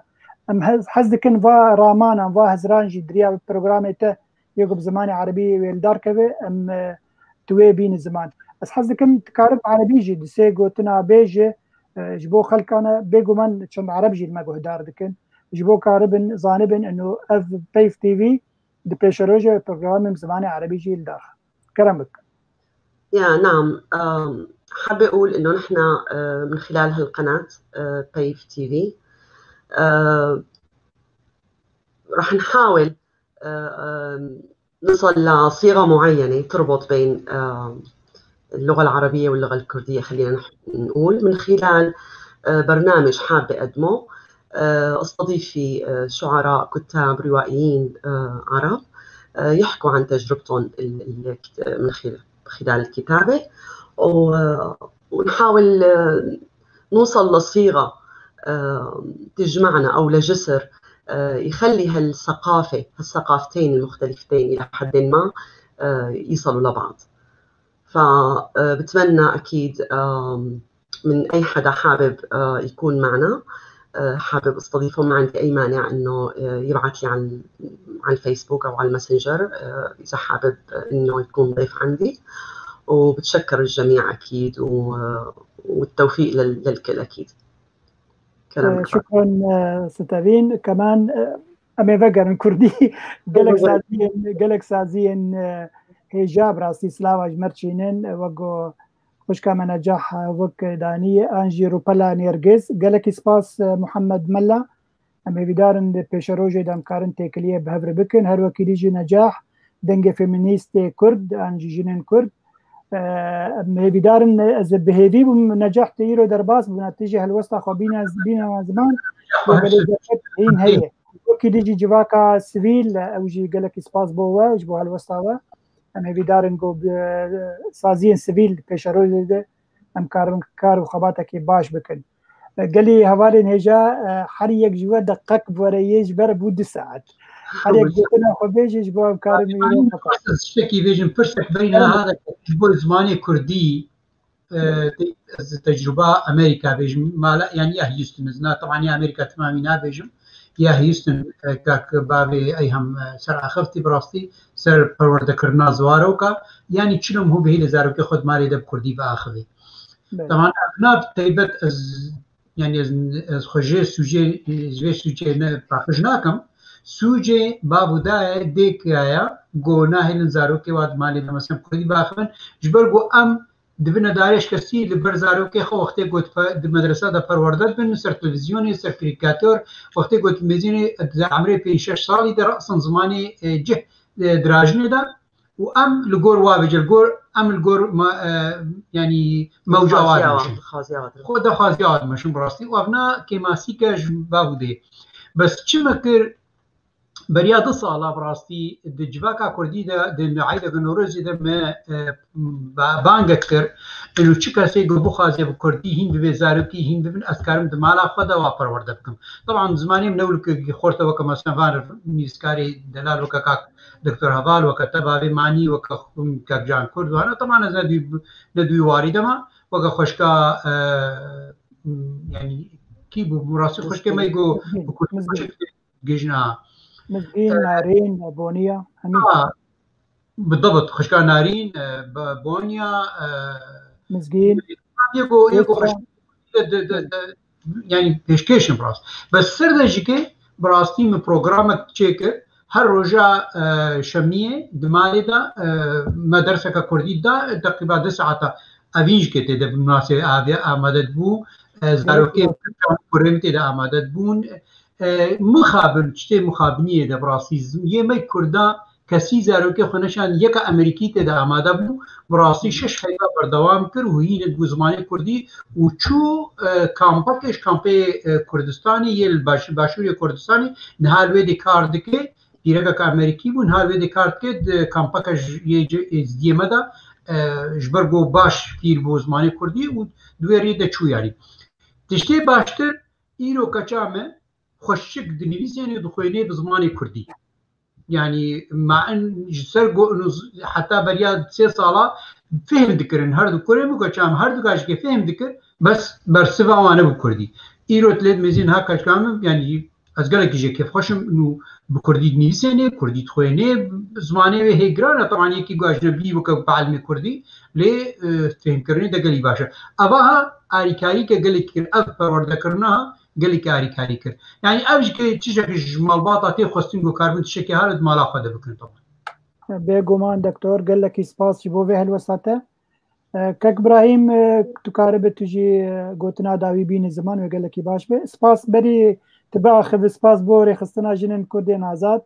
جبو به الوسطه وام هبي دارم قوت پیش روجه ده ام كاربن تكليه بهبر بكن وكاروبار جي بهبر بكن كلام بك ما مستبراهيم سباس كك عبد الباقي از براسيش يقولوا قلكي كيف خشم بفي يعني في كنالي وفي براغ وناف مو تماشافاني نيجا وناف قلي مدو وناف ملتي مدو وناف دوستي مدو نيفسكار وخدين بينوس وخدين رينا حتى كو جدابن جي نوك نريني مبن از خوازي في قلت نيفيشم اف كنال وك تي في يعني وك بانك اهم كسيه يعني هركسك كو تخربينك الي كاربي مره ويتكن وك يعني بياميرك مره يعني تشيل ولات بي تشيل دربي ولات بي يعني يا تباي يعني تبجي ناس كرين يعني هبالي ما زابي دها تاني صداجي هبالي مهنن ايكو اندامن وكتبوا ناس كن برياوان وبريا روبلا ما فيسبوكي يعني وجيرو بيدن ملكي مقاربن ادريسي ايميلين خوشي امدين تليفون مجوي هبن وبلاغ قريبن كي بخازي كو بخازي يعني دردريا بي كنالير دنگك ويها بين نرين ويها بين تخازي تشتن خا بيشكيش بكي يعني متخن او بيشعب خا تاني وشرط المهابن يعني مرو دوري برينكرنا كسي ذنبي يعني مرو تشتن هنن يعني حر هفيفين حر ديالوج هبي براسي وقت شرطي هنن شي يعني هناك آداب أخلاقياتي دانو استندني هنن سينور وي هنن قمرو يعني مرو كسي برينك كسي نايشيني بس نرينن اواقي خوش مرو نريني خبيجي وبيترسجي مرو نريني خبيجي شاشتي كبي نرس امتلي يعني وقت بيسكار بخدوينن ومسر في خا رايت في يعني في قوتاري اسكارن بيشن وبين ريناهان ام نفتني يعني شاندي مجول دبن وبيجي مجول دبن ام ببرسا قال لي خويا هركسك يقول الولات يشافكو دردك ويها كلك ويها بينام ب ام تشكي مثلا تاني بيفي امي بير امي بيربن حتى قم كاربن آلی کاری که بهدور بکن سپاس و قال لك سپاس مع مست ابراهيم قوتنا داويز دم دكتور هوال اگر قوتنا اجتهد ام بروجرام بداوي بكن شكرا ما كره كرم قال لك سپاس يا ديارا كدن خوازم سپاسيه كجم سپاسيه وفكم وبيروز بكم هيفي ماجيكو دم ام دريا بيفتي فيرا در وكي سيمينار وكي سيمبوزيوم وكي دنگشان يعني ام بيشكيشي قالي خوفكن دقالك مجاران دا دما بيدجي ام بهرا برنامجي دينن هر دحفتي مدام ام دمجارة كيدا بابتا كيدا ام سيمينار كي تشيبكن يعني سيمبوزيوم كي تشيبكن يعني حلقه كي يعني ام بيشكيش بكن وام تشدالي زمان دبه تشدالي چانده دبه تشدالي بوليتيكي دبه تشدالي دبلوماسي دبه تشدالي اس حقوق دبه يعني كو ام بكاربن براستي سودك بدنا ملاتي خوا بدنا قالي خوا شو ولات شو درفي ولات از بخوا ام خدمتي لما باورم جيكو ام تشني نو جدا ج تلفزيون عندن ج قنال كوهنا از بيفي ما وكو ام تشني نو بيشكيش بكن كو قال ما ملات ما هندور در مسؤوليه ورغندريا قناه بيف تي في از دسوشيا و ما مستا براي خو الدكتور محمود عباس وخوش كخوا كو كنالا بيف تي في كو باريكاريا ما مستا مين عسكري ما مستا ابراهيم باوي اي باوي ايهم وباوي ماني ما مستا عبد الباقي حسيني سباسيا تايبت بوجي بو همو براز خوش کو براین میں کو کاری کرنا کو پی تی وی بيتا ذكرن ودما بيجي ام بكارن بهرة سودي بنا قليخه قال لك دكتور شباش دكتور هجا از هيفيدارم گوجار کی دت حاصل پی تی وی بكيماني دنگ مشكلات جمتاي سمعاك خوياي دوي تازه تشخور بكري كمبيوتر كي تاجه داكو دنگه تباش بگه تماشوانن قال لك سپاس هرسیا دکتور محمود از پاش گوتنه که بنت بس از خود خوازم خیراتنه بخوشکا وجیه عبدالرحمن بکم مهویدار بو گو ایرو بجداری به پروگرامی به هر وکی دیجی ما مستمعین شیخانی همی هوال و دوست می عزیز مهویدارن پیش روز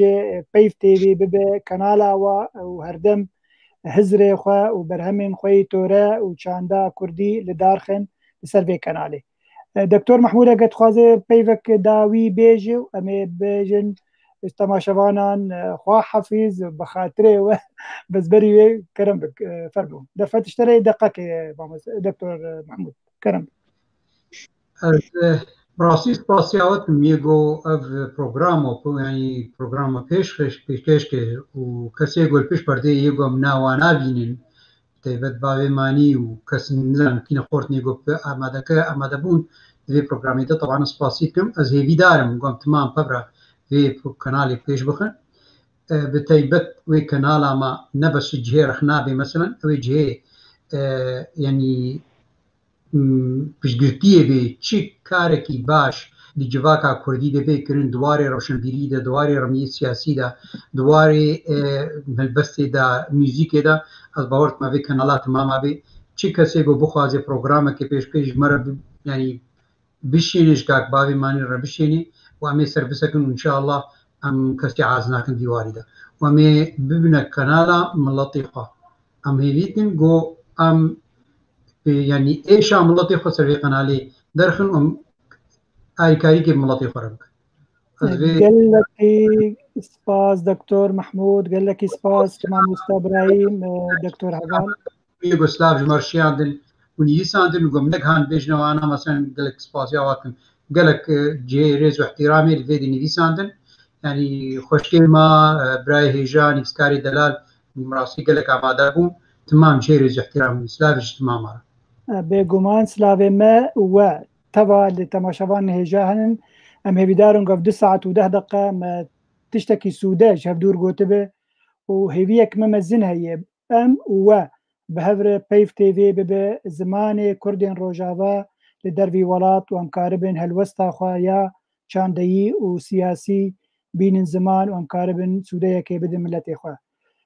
تماشاوان هێژا دیسا بناوێ خۆ بناوێ یەکیتیا گشتی ئانیویسکار و ڕۆژەمەوانên کورد